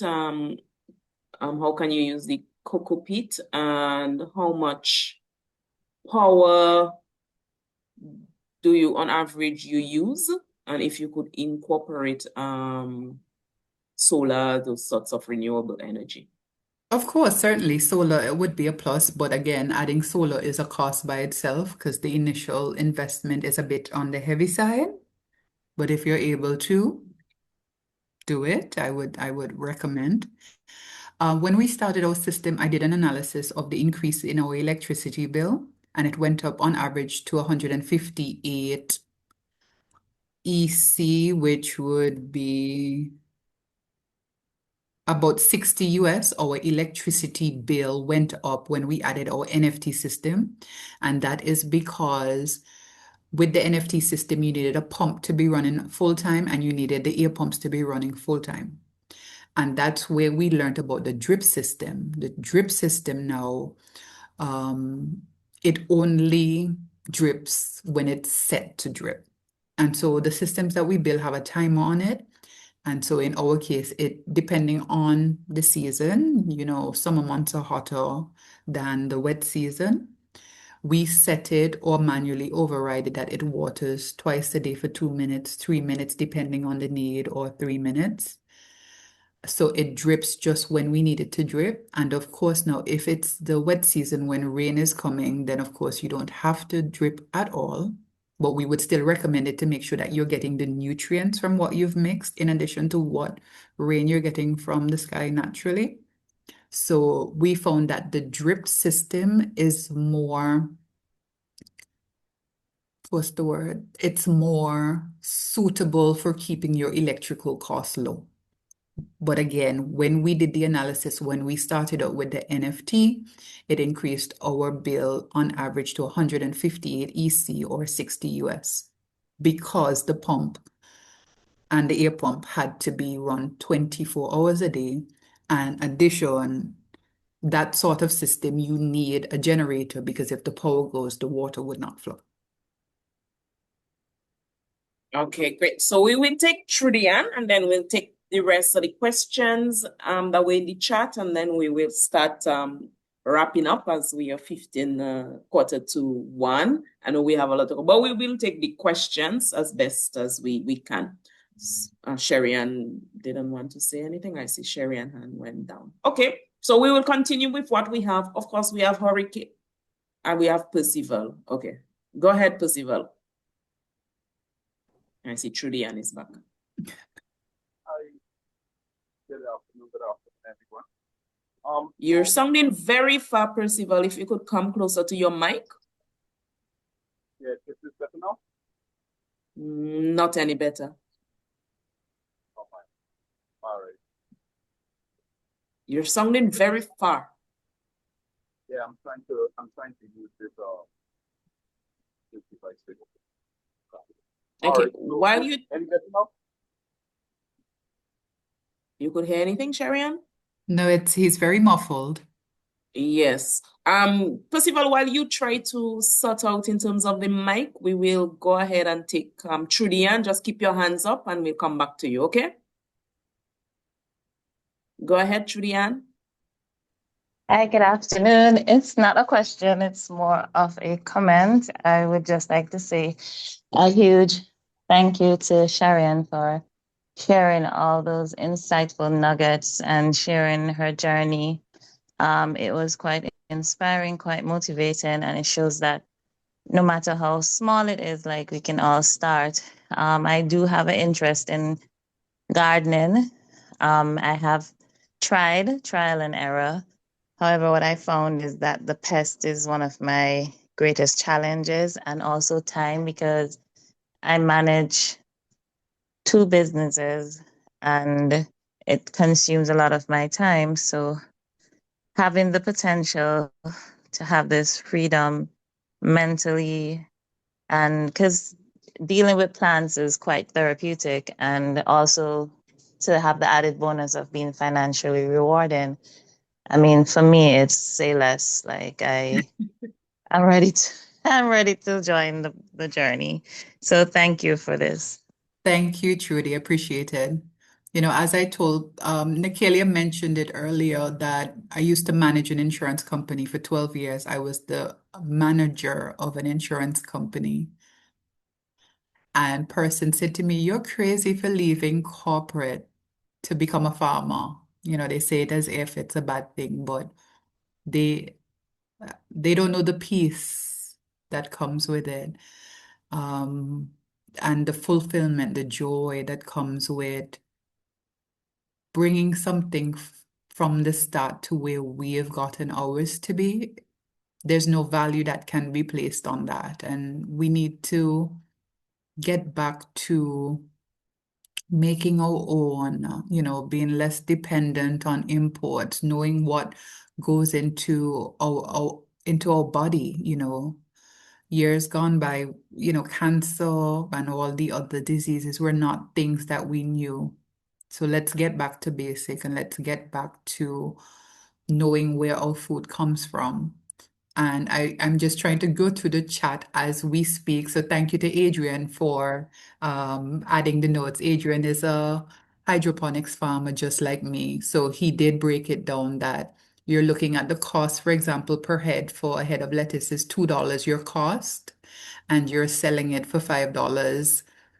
$5 is when you're selling one. Of course, if somebody is buying 10, 20 heads, then you'll sell wholesale at $4, but you're making 100% back at minimum on your cost once make sure you take care of, we will stress it, your pest management to ensure that you have great yield. Lovely, excellent. So we'll take from the chat and then we'll try again with Percival. Of course, we get storms and so on. So Percival want to know, how do you prepare for the storms? And with that, if you could, I know you touched on it a bit, but maybe the person must have missed it. A bit more about your water harvesting and management system, and persons who do not have water harvesting, what would you suggest in terms of using the pipe-borne water? Okay, so hurricane season. Listen, if a hurricane, category 5 hurricane coming out, we can do. But here's what we do. Depending on the level of the storm, our pipes are bolted down onto the system. So they're as secure as can be, depending on the strength. Of course, if it's a category 5, we pray and pray hard. But what's important is your seedlings. So in the event of any tropical storm or any hurricane that we've experienced between 2021 when we turned on to present, we bring the seedlings indoor. Once you have your seedlings secured, yes, the more mature plants will get a beating from the wind and from the heavy downpouring. There's nothing you can do there. But the seedlings, once those are secured and protected from the wind, you plant those back out, and in 2 to 3 weeks, you're ready for harvest. So make more money in the non-hurricane season and know that you may take a little hit in a hurricane season, but just ensure that you secure your seedlings because then you're back up and ready. That's most important. Our systems, they're all bolted down. We take our UV filter inside. We secure our pumps. You secure as best as you can, take the seedlings inside and pray for God's grace. Excellent. Of course, sometimes the best thing is to do nothing. And so Correct, those are that some too. of the options as well. And let's the try second again. question, I think there was a second question in terms of the harvesting. So what we do, because of course some persons may not have access to water as needed for an operation. So we recommend a few things. One of our systems is a greenhouse covered system. It has the greenhouse plastic at the top and it has the mesh underneath. So with the greenhouse plastic and spouting, it captures the water. So invest in some tanks, water bins. There's also this very remarkable water bladder that we got out of China that it stores the water in. So the water bladder, for example, you're not digging a pond. We're calling it that you're going to have massive operations that you can actually dig a pond. So you dig a pond, you capture your water organically, you use the greenhouse plastic with spouting and tanks to capture the water, you utilize your cistern. again, from all research, you do not use chlorinated water. The other option is if you do have chlorinated water, then you have to invest in a RO, a reverse osmosis system, where it will then remove the chlorine and all the other particles outside and remove it from the water, so you get demineralized water. But an RO system is not cheap. So for example, I have bought an RO system, but thanks be to God, I have not had to turn it on to date. But we have bought it thinking ahead that climate change is a real thing, and perhaps in the future we may have difficulty with getting the amount of rain that we need to operate our system, but we have not had to use it. So storage, water tank, harvesting the water yourselves. If you're able, dig a pond, use a bladder, RO plant. Those are all the different ways that you can capture water or utilize the water that you have. Okay, excellent. So that kind of touches on the question of the reverse osmosis. So the person was asking, you mentioned the rainwater, but however, have you used the reverse osmosis pipe? And if yes, any of the challenges? So we Well, would we've had have it, but not have had. not We have have used it, but it. have not had a reason to use it today. Yes, excellent. So that touches on that. Percival, are you there with us? Do you want to try again? Yeah, I'm still here. Okay, Oh, plenty much better. Excellent. All Go right. ahead. All right. Thank you guys a lot for this program, this seminar. So I'm from Guyana, and I'm quite intrigued in what you're doing there and so on, and it's very good. And I'm into bees also. Nice. I once studied at the university at the Guyana School of Agriculture there. And my colleague shared this link with me. He's on here also. So one of my question is, what we talk a lot about the integrated pest management and trying to prevent the pests from coming onto the crops and affecting it. What if we use the insect nets around the shade house? You make it such in a way that you prevent the insects from coming in to affect the crops them by putting insect net or the mosquito net around the entire shade house. Well, yes, that's certainly an option, because of course, then if you have the shade cloths, the pests cannot get in. That's one. For persons who have asked us to do an enclosed system, we normally suggest Google has the information. It's like a 30 to 70 UM.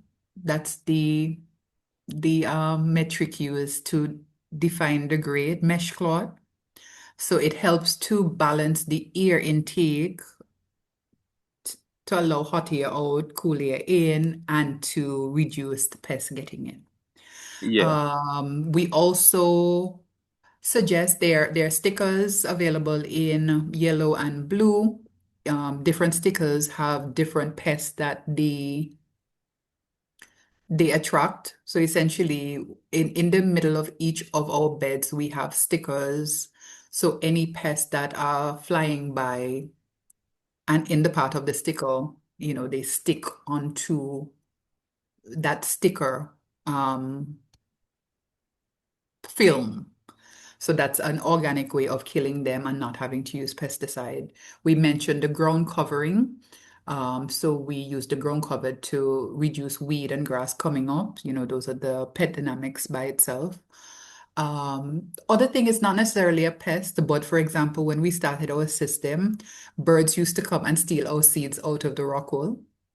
And we simply went online and bought predator birds. They're made of plastic. There are some that move with the wind. So we purchased like an owl. We have Dick is an owl. We have Harry, that's a hawk. But they're very inexpensive. I'll look for that as well and place it in the chat. And by us just adding predator bird. By us just adding these, it stopped the small birds from coming and stealing our seeds. Again, just little tips that we've learned over time to to address any challenge that we face. So, one of the things, you guys integrate the bees into the hydroponic system also? Okay, so yes and no. So, for example, bees are attracted to pollinator type plants. So, for example, the bees love being in our parsley, or thyme, or rosemary, or dill. So, those help to maximize the production. But I'm not going to call it a direct integration. It's just how we designed our environment that we could maximize on our bee production and still our hydroponics business. All right. So one more Okay. thing before you go. So you said start small and grow big as you go ahead. I'm looking to venture into this item. Subject to your financial means. Of course, if financially you can, you go big one time. But of course, if you're not able to, start small but sounds like Percival Okay. wants to go big. So let's go. Tell me. Yeah, so that's my intention because I would like to go big because I want to make this really a business because I'm having a big family. I'm quite big family I'm having. So I want to really go big in it so it could be feasible so that we could uh be able to produce, in a large scale so that we could help so many persons that are not having the food there. We can make it readily available for the restaurants and these things because Guyana is developing quite rapidly, and I want to be a part of that food development there. So what you started with, you said, well, let's start small, and me and my colleague was on the chat also. He said, well, start small. You heard start small, so I was like, I really need to go big into this thing. I can't really decide to go small, and I'm looking to do this large scale, like leaving jobs and just doing this full out, And the Well, let me water, put it to you this way. You can go yeah. small and go big at the same time. I would still Oh, suggest that you invest in those two small systems that I showed that were on Amazon, because when you have an appreciation of how environmental conditions can change the growth of your lettuce, um, the size of your produce, you understand it, you know? yeah, So you can test it, tweak it, know from when you planted your seed, and you use it as your, how you want to put it, like your test environment. Let me put it to you that way. yeah, So test it because it's more forgiving that you can assess changes in your environment. So for example, when it's very, very, very hot, lettuce wilt. But then at the same time, if too much rain comes into the system, that as well can impact their growth as well. Lettuce is very, let's call it temperament. They don't like that. Right now it's extremely hot, and then you have rain and thunderstorm, extremely hot, rain and thunderstorm. They don't like that great fluctuation in the system. And then what you find is that we're going to call it stunt growth for ease of a better word, where they go into shock, and you have to allow them a few days to, just reclimatize because they're going from two extreme environments. And these are things that we learned by, starting small and learning to let your plants speak to you. yeah, But of course, if you can start big, start big. What I would say is make sure that you have a very good understanding of pest and disease management. You can learn these. So if let's say you're growing lettuce, you have to learn as much as you can about growing lettuce. So one of the failures that just came back to my mind, from, I think it was the first question asked, I used to grow grapes, literally bunches of grapes. But the grapes, which I ran across my fence, attracted the citrus pest. The citrus pest affected my lettuce. So I had to make the harsh decision to stop growing my grapes on my fence because it was then attracting this pest that was affecting my lettuce. So whatever crop you're going into, you then have to do the research as what possible predators, what possible challenges based on that crop. And of course, with knowing what may happen, it also gives you things to do to mitigate the possibilities of them. Yeah, Thank you. definitely. Thank you so much for your questions, Percival. Of course, we are at 1 o'clock, but we do have a few more questions and we will go ahead and take them. I saw two persons already repeat their question, but we'll get into them. While we're on the temperature, do you have issues with temperature management of the nutrient solutions, and how does that affect your lettuce crop? Okay, so for example, our NFT system, our tank, regular water catching tank, rubber, we actually dug a hole and placed the tank in the ground. So by placing it in the ground, it keeps the water even cooler. So even though the environment, it's very hot, the water is very cool. Other things that we're exploring are like, for example, water chillers. So the water chillers allows you to keep your water at that designated water range that you would like.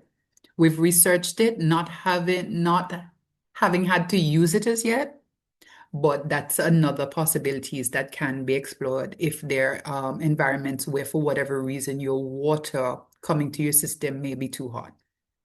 But what worked for us and is cost effective, digging a hole, placing the tank into the ground so it keeps much cooler. Okay, And excellent. again, we have a digital application where it monitors our EC, our pH, and our temperature. So should it get out of range, it tells us. Okay, so I think we're starting to link the questions a bit more. So while we're on digital tools, Yes, someone is yes. asking, do you use any form of digital tools in your record keeping? And if yes, do you have any recommendations? And of course, if you have any other digital tools that you use, generally speaking, in terms of management of the operation. Right. So when we started, the meters that we shared, the pH and the EC, but of course that you have to get your water, you have to place it in and test it, manually.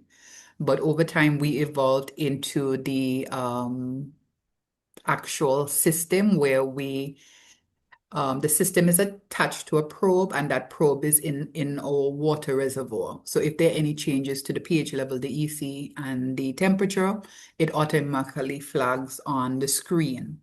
That system, you can attach a USB to it, and it allows you to take out the data and review it on your screen. By us adding that system, what we found that, many people thought that 12 o'clock was the hottest time of the day. And we found that it was between 2 and 3, surprisingly. But, we just feel and say, oh, midday sun is hot. But using that digital support system there, it allowed us to know that between 2 and 3 was the hottest point during the summer months in our environment. We also utilize, I'll look for the link. It's just a digital hydroponics tracker. I'll try and find the link and drop it in, Simon, in terms of the name of the system. We also utilize a UV filter. So essentially any disease or pest or particles that may be flowing in the water with the use of the UV light, it clumps it and allows it to not be able to pass through the filter. So that helps to keep our nutrient water at its optimal best. The flip side, however, is that the UV filter pulls out potassium. So then, of course, now, while the UV protects you from possible disease in your water, it's a potassium eating hog. So then you have to compensate your nutrients by adding more potassium. But again, these are things that you learn from experience, from trial. We have, what else do we use? We have timers. So, hey, we're not going outside to water no plants. All our plants are on timers. They automatically water themselves. It requires manual intervention only if Let's say we have 2 days of rain. You don't want 2 days of rain coming and you're still watering. So then we will manually override the timer and take it off of the timing. But again, these are just digital applications that we have added to maximize on the management of our system. Okay, great. So in terms of the management and back to the temperature question, when you get the temperature alert, what are some of the actions that you take? So for example, the water harvesting structure that we has the greenhouse plastic on top and it has the mesh underneath. The greenhouse plastic, because it's plastic, it can become very hot and as such increase the heat underneath the system. Okay. Between the plastic and your crop. It creates, like a boiling environment because it's hotter Micro than. environment. Yeah. So what we did, we added shade. So while you have the plastic, which helps to capture the water, we have a pulley system where the mesh opens and closes depending on how hot it is. So it provides that cooler environment underneath to compact when the temperatures are too hot. Okay, so you could What make kind that. of pulley? Yes. Just a regular pulley. They sell it in the hardware where you just your mesh is attached to the cord on the pulley system, and one end you pull to open and the other end you pull to close. Very manual. You can invest in a automated pulley system, but we put our money where we need to, and things that don't require much, we don't mind doing it manually. Okay, great. So from your experience, Sherrie, do you think the hydroponic system could run all natural organic inputs, and can you use your own compost tea to feed the plants? Okay, so that's a great question. Persons have asked that, for example, we utilized a hydroponics blend called Master Blend. With everything there's so many options of nutrients. We have found that Master Blend works for us. You can buy it on Amazon. We are the provider of it here in Antigua. We're a distributor here in Antigua. So folks in Antigua and Barbuda, we do sell the Master Blend formula. The regional supplier is based in Trinidad.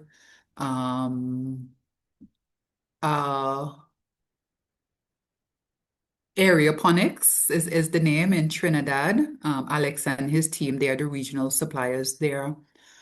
Master Blend works for us. I will say research your own. There's Crop King, there are other ones. We have found Master Blend works for us, so we can only speak on Master Blend to you. I'm coming to your natural, don't worry. With the Master Blend, it's a three-part application where we mix our Master Blend with calcium nitrate and Epsom salt. I think we all know about Epsom salt in its colloquial term. And from that, we mix our nutrients, which provides that great pH blend that we need for optimal growth. Master Blend has an app.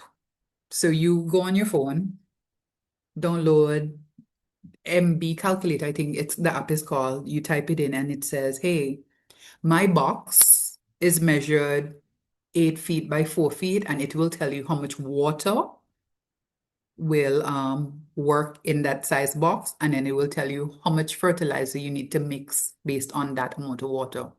I work smart, not hard. So again, Master Blend is what we use, what we distribute, and it works for us. But you do your research and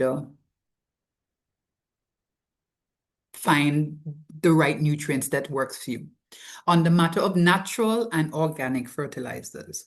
Some person said, yes, Master Blend is a compilation of what is supposed to be natural, but I can't swear for it. I understand. And so some persons use their organic system. So I've known of persons who utilize their compost teas and their Nikele, what's the word? Ready for me compost, our next session? Yes, which is the next session, a great session, so make sure you register for that. Some persons say, hey, I'm just going to use my cocoa peat and use the vermicompost method. I'm going to add let's say you think of a sheet of plywood, and in the corner, you're going to add your composting, utilizing, composting methods to do it naturally. Again, no two system is the same. We don't utilize that. I've learned composting, which I would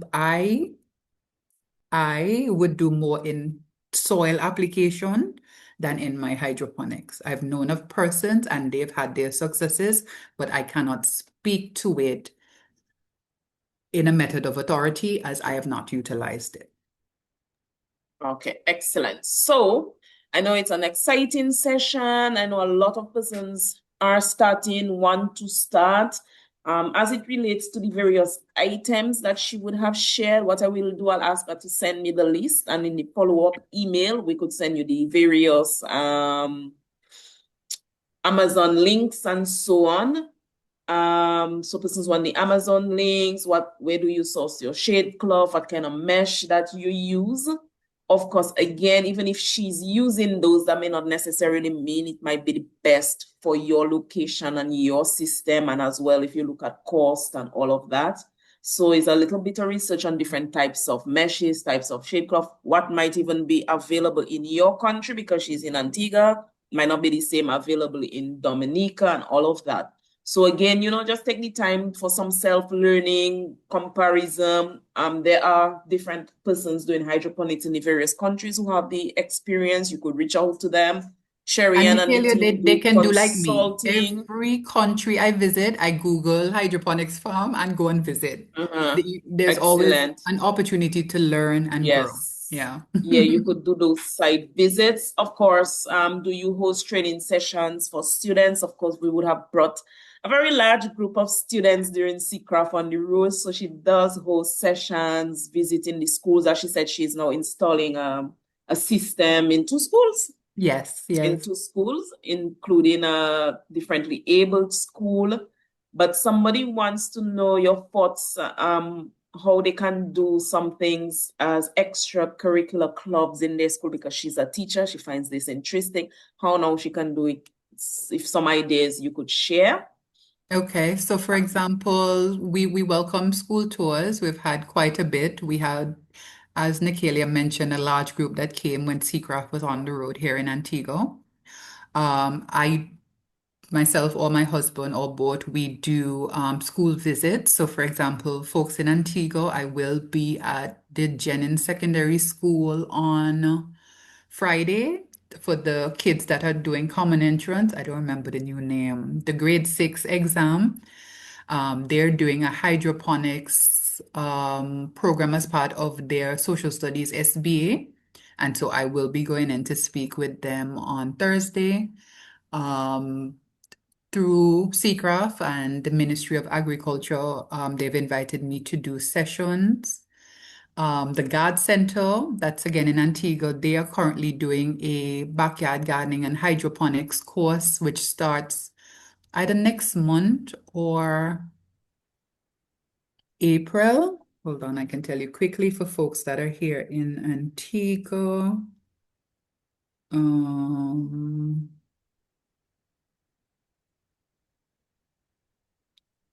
Right, so Garden Center, this is for folks in Antigua. They're offering the Climate Smart Agriculture and Hydroponics Training course. It's a 12-week course which starts from the 8th of April to the 1st of July.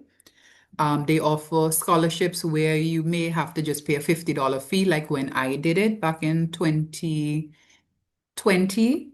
But if you're not fortunate to get the scholarship or you're not in need of the scholarship, the investment is only $600. And that is where I started from doing this same program, of course, with some advancements over year as we learn and grow.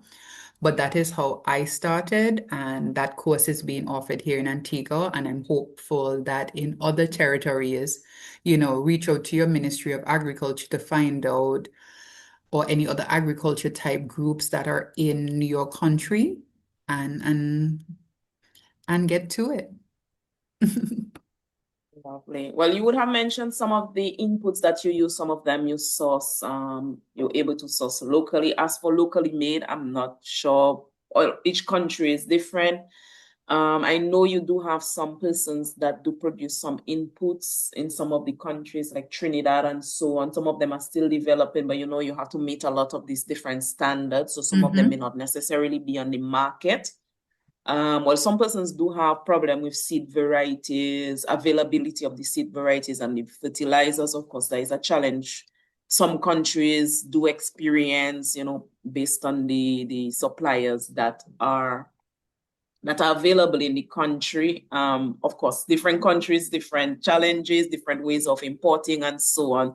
So good thing would be, talk to your, as Sherrie-Ann would have said, talk to your ministries of agriculture, go in and have a little chat with some of the input suppliers, because if they don't know what you want, they will not bring it in, because some of them just bring in the generic stuff. So have a conversation with them for some of the things that you need, or if they can do like specials orders just for you, that might be an option. So go out there, talk to people as well, do your little research in the back Nikele, based if on I the could add, persons for there. example, here in Antigua, once you are a registered farmer, when you buy products here, of course, it's going to have the sales tax and duty and so forth added on. But here in Antigua and Barbuda, once you are a registered farmer, you can import the things that you need. And as a registered farmer, we don't pay the duty. You do, however, have to go through the process of getting the duty signed off on and waived and so forth. And sometimes it can be a little challenging, but the government does provide us with this opportunity that we can get things that we import free as a registered farmer. Yes, so Sherrie-Ann, persons would like to know if you could do a virtual tour. Maybe we could organize that you do a Facebook Live and we share the links with persons so they can join you live on a day, how you go through your operations and Yes, all of that. So Nikelia maybe will that is help me figure something. it out. Once Nikelia helps me figure it out.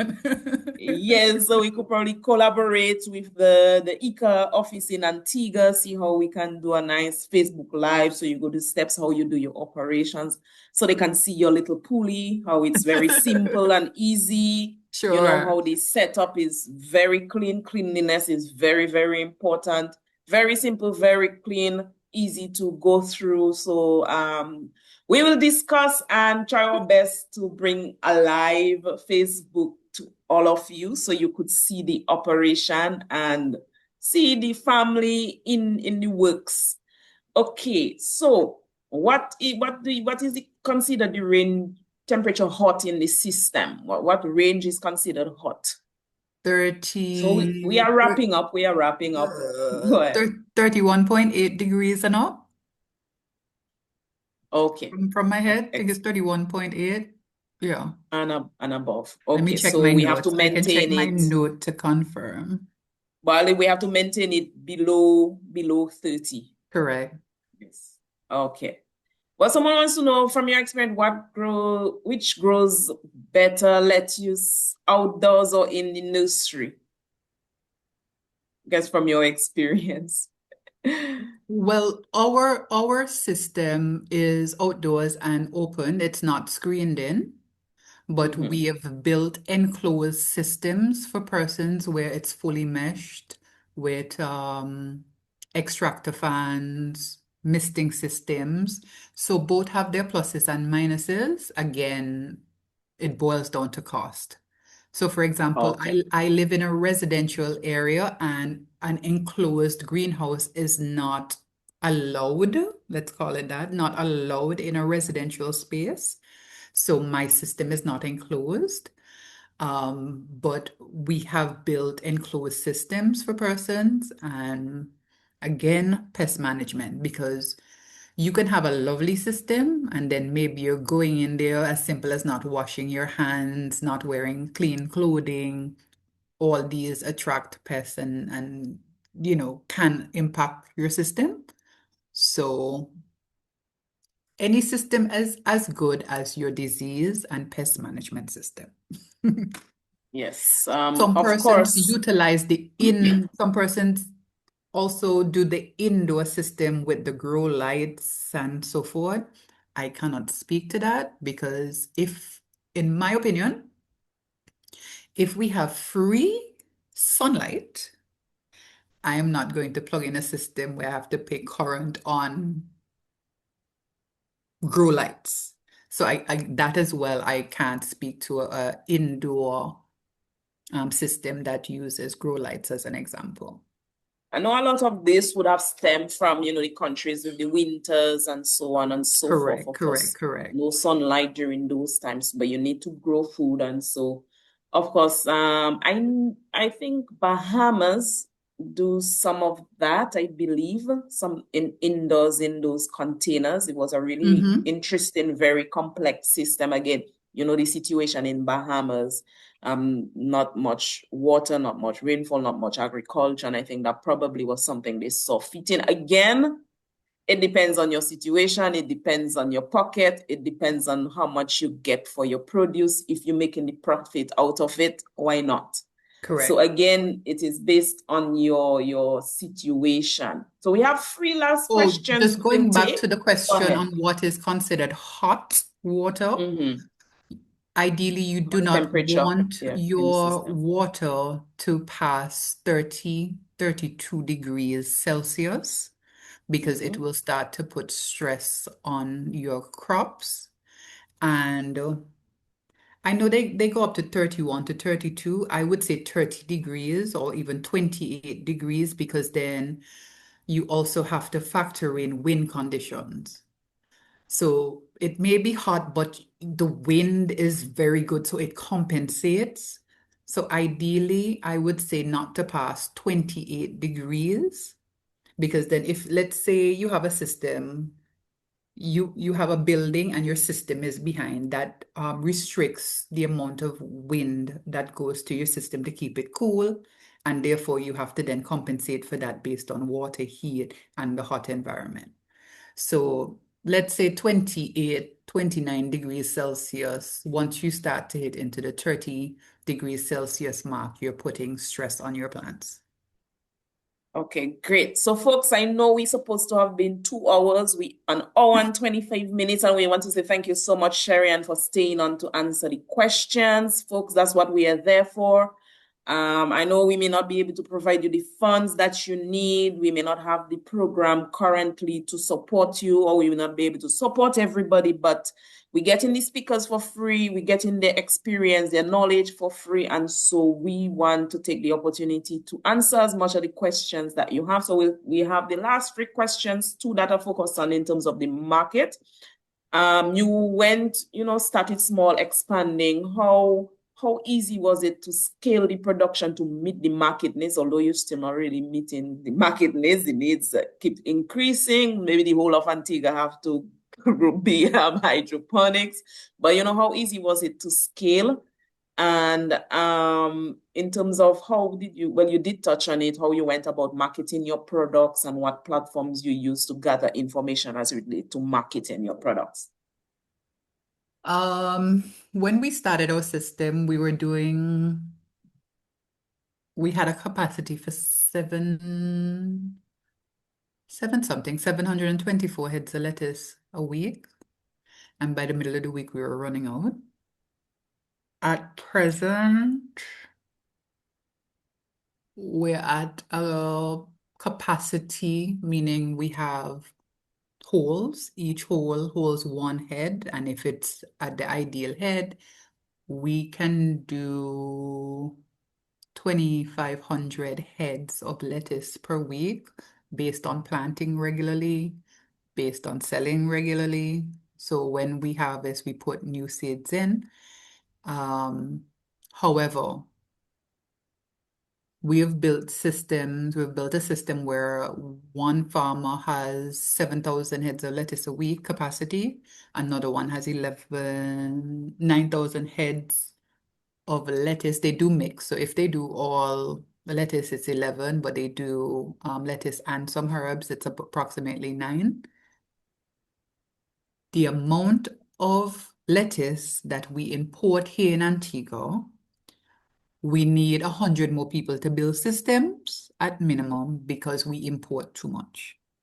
And when you're buying a romaine lettuce here in Antigua, that's $18 to $28. And you can get a lettuce which is $5, which you know what you've placed into it. It didn't come here arriving off of a boat and what conditions it traveled in. I want everybody on here to join with me and become a farmer because we import too much lettuce, herbs, you name it, we import too much of it. And for example, Nicalia would know that we're working on the part 3 series, which is of the mushroom training to start your own mushroom. If you love mushroom and you know that mushrooms are like $24, $25 a pound here in Antigua, when I pull the most recent statistics on importation, we import $800,000 worth of mushrooms in Antigua based on 2025. Imagine if we had a team of farmers who grew their mushrooms here, and instead of sending $800,000 outside to America or whatever, I'm sorry, I'm not discriminating, but we can produce that for ourselves and create jobs and create more times for our families here. Why not? Okay, so that is our next session as well. Our last session is mushroom production. I know now a lot of us love the mushrooms. I'm guessing a lot of the lettuce that come in is a lot goes to the hotels. Outside of the romaine lettuce, I know someone did ask a question. I must have Yes, they read asked, it. what do we What are grow? some of the varieties? So when we started, we did like red rapid, butter lettuce, arugula, watercress, romaine, renali. But the clients that we attract, our clients, 90% want green lettuce and 10% want red lettuce. Oh, we're not a colorful. My clients are not really, they don't want their salad pretty like how I want my salad pretty. However, our brother farm, he does primarily red and romaine. So again, it depends on who you are selling to. Selling to. Yes, But what the market is in the country. when we started, we did every color type of lettuce, and we have found that over time, our clients want green, and we do green Eden lettuce and red rapid. And then, of course, when it gets to the summer months, the red rapids don't do very well because of the heat of the sun. So they do better in the cooler months and not so well in the hotter months. But again, all this came from testing, trying, and Yes, figuring that's why Percival, figuring you out still have to ability. start small. You still have to try small to see what works, at Correct. least get, if you don't have the experience of it, because you don't want to do that huge investment and then you get a lot of problems. You may get pest disease problems, not the correct one for your temperature, your area, and so on. So, do a little testing in the meantime before you go big. Last final questions, and then we will close off. If you could just let us know quickly the average weight you tend to get for the lettuce, and closing off, which may have to be our follow-up sessions. Can you elaborate a bit on the aeroponics versus the hydroponics? And you did touch a bit on the aquaponics. Aquaponics. Okay. So what was the first one in terms of the aeroponics? So aeroponics is more of using misters, and so the crop, the water is misted on to from top down. Hydro is the water comes from the root up. Aqua is where you use the fish waste to create your nutrients that has to go through a whole filtration process. But with aquaponics, you're getting two crops because you're getting the fish, which you can fillet, and you're getting the lettuce and the green crops that you grow. So you get two types of product that you can sell. And there was Yes, another excellent. question, Nikelio. You The said average weight of your lettuce you right. get. So in Antigua, what I've seen so far, Leeward Islands are slightly different to Windward Islands, whereas the more southern islands that you go, it is based on the weight of the lettuce. It's sold by the weight. But here in the Leeward Islands, we sell by the bag. So Right. we don't do weight here, and I've never really. So depending on the brand, some are heavier than others, but weight is not a market requirement here in Antigua. So we don't focus much on the weight. We don't focus at all Okay. on the weight. It's based on the size that it fits into a standard bag that we sell. Okay, great. Okay, folks, so that brings us to the end of our first very exciting, very thought-provoking, and just the experience that Sherrie-Ann and her family has gone through as it relates to the hydroponics, getting into agriculture. There are a lot of other avenues in agriculture. And so what we want to try to do, we need to be more food secure. We know where our food is coming from. Sometimes just a little box and we can grow a lot out of it, cut down the cost. In Dominica now, nothing is less than $5 in the market. So imagine if you grow your little lettuce, you have a little lettuce, a little greens, might cut down the amount of times you go by the doctor, which is very expensive as well. So with that, I want to say thank you so much, Sherrie-Ann, for joining us, for facilitating that session, having us get that idea of the B2B, that support during CCRAF on the road, now coming on, sharing your experience, your knowledge for free with the persons across the region, across the world, actually, because we have persons from all over joining in. So we want to give you just your last words, your last thoughts that you want to share. You want all of us already to become farmers. That is already very good. So just share with us within a minute your last thoughts. And then I will just go into our next sessions, which I have put into the chat and persons have already started. Over to you, Sherrie. My final 2 cents a pass from everybody becoming a hydroponics farmer. And I will go back to one of the quotes that I shared closer to the end of the presentation. Take the first step. Every seed you plant today is a promise for your family's future, your harvest for tomorrow. Start small, stay curious, learn, grow, adapt. Take care of your family. Do it for you. Do whatever makes you happy. In our case, agriculture makes us happy. Find that product. As Nikelia said, strawberries are so expensive, but hydroponics is very good to do strawberries. If you're not sure of what crop you want to do, go to the Ministry of Agriculture and get your importation information, and you see how much we're importing, and you will know what avenues exist for crops in your country. Thanks very much, Sherrie-Ann. And of course, a lot of the hotels look for this speciality. And, when they promote the hotels now, they say that the food is local. And so they're a good avenue. So, Sherrie-Ann, thank you so much. Of course, we have to work on organizing a Facebook We got things to Live do. so we can Yes, yes. see. So the persons who did not have the opportunity, we were there with CCRAF on the road last year, and we had that opportunity to see the operation, very good operation, very clean. And that is one of the things very important in managing your pests and your diseases. You have to be very clean, intentionally clean. Even when people visit, your establishment. You don't have them touching up everything. And especially if you have persons moving from farm to farm, it's a very easy way of transmitting pest diseases. And so you have to be very, very, so biosecurity is also very, very important, because if you get anything on that, it wipes up everything. So it's not like if you're on a farm, it might just take a few areas. The water spreads through everywhere. And so you can lose everything within a day. And so you have to be very cautious. So with that, thank you so much, Sherrie-Ann.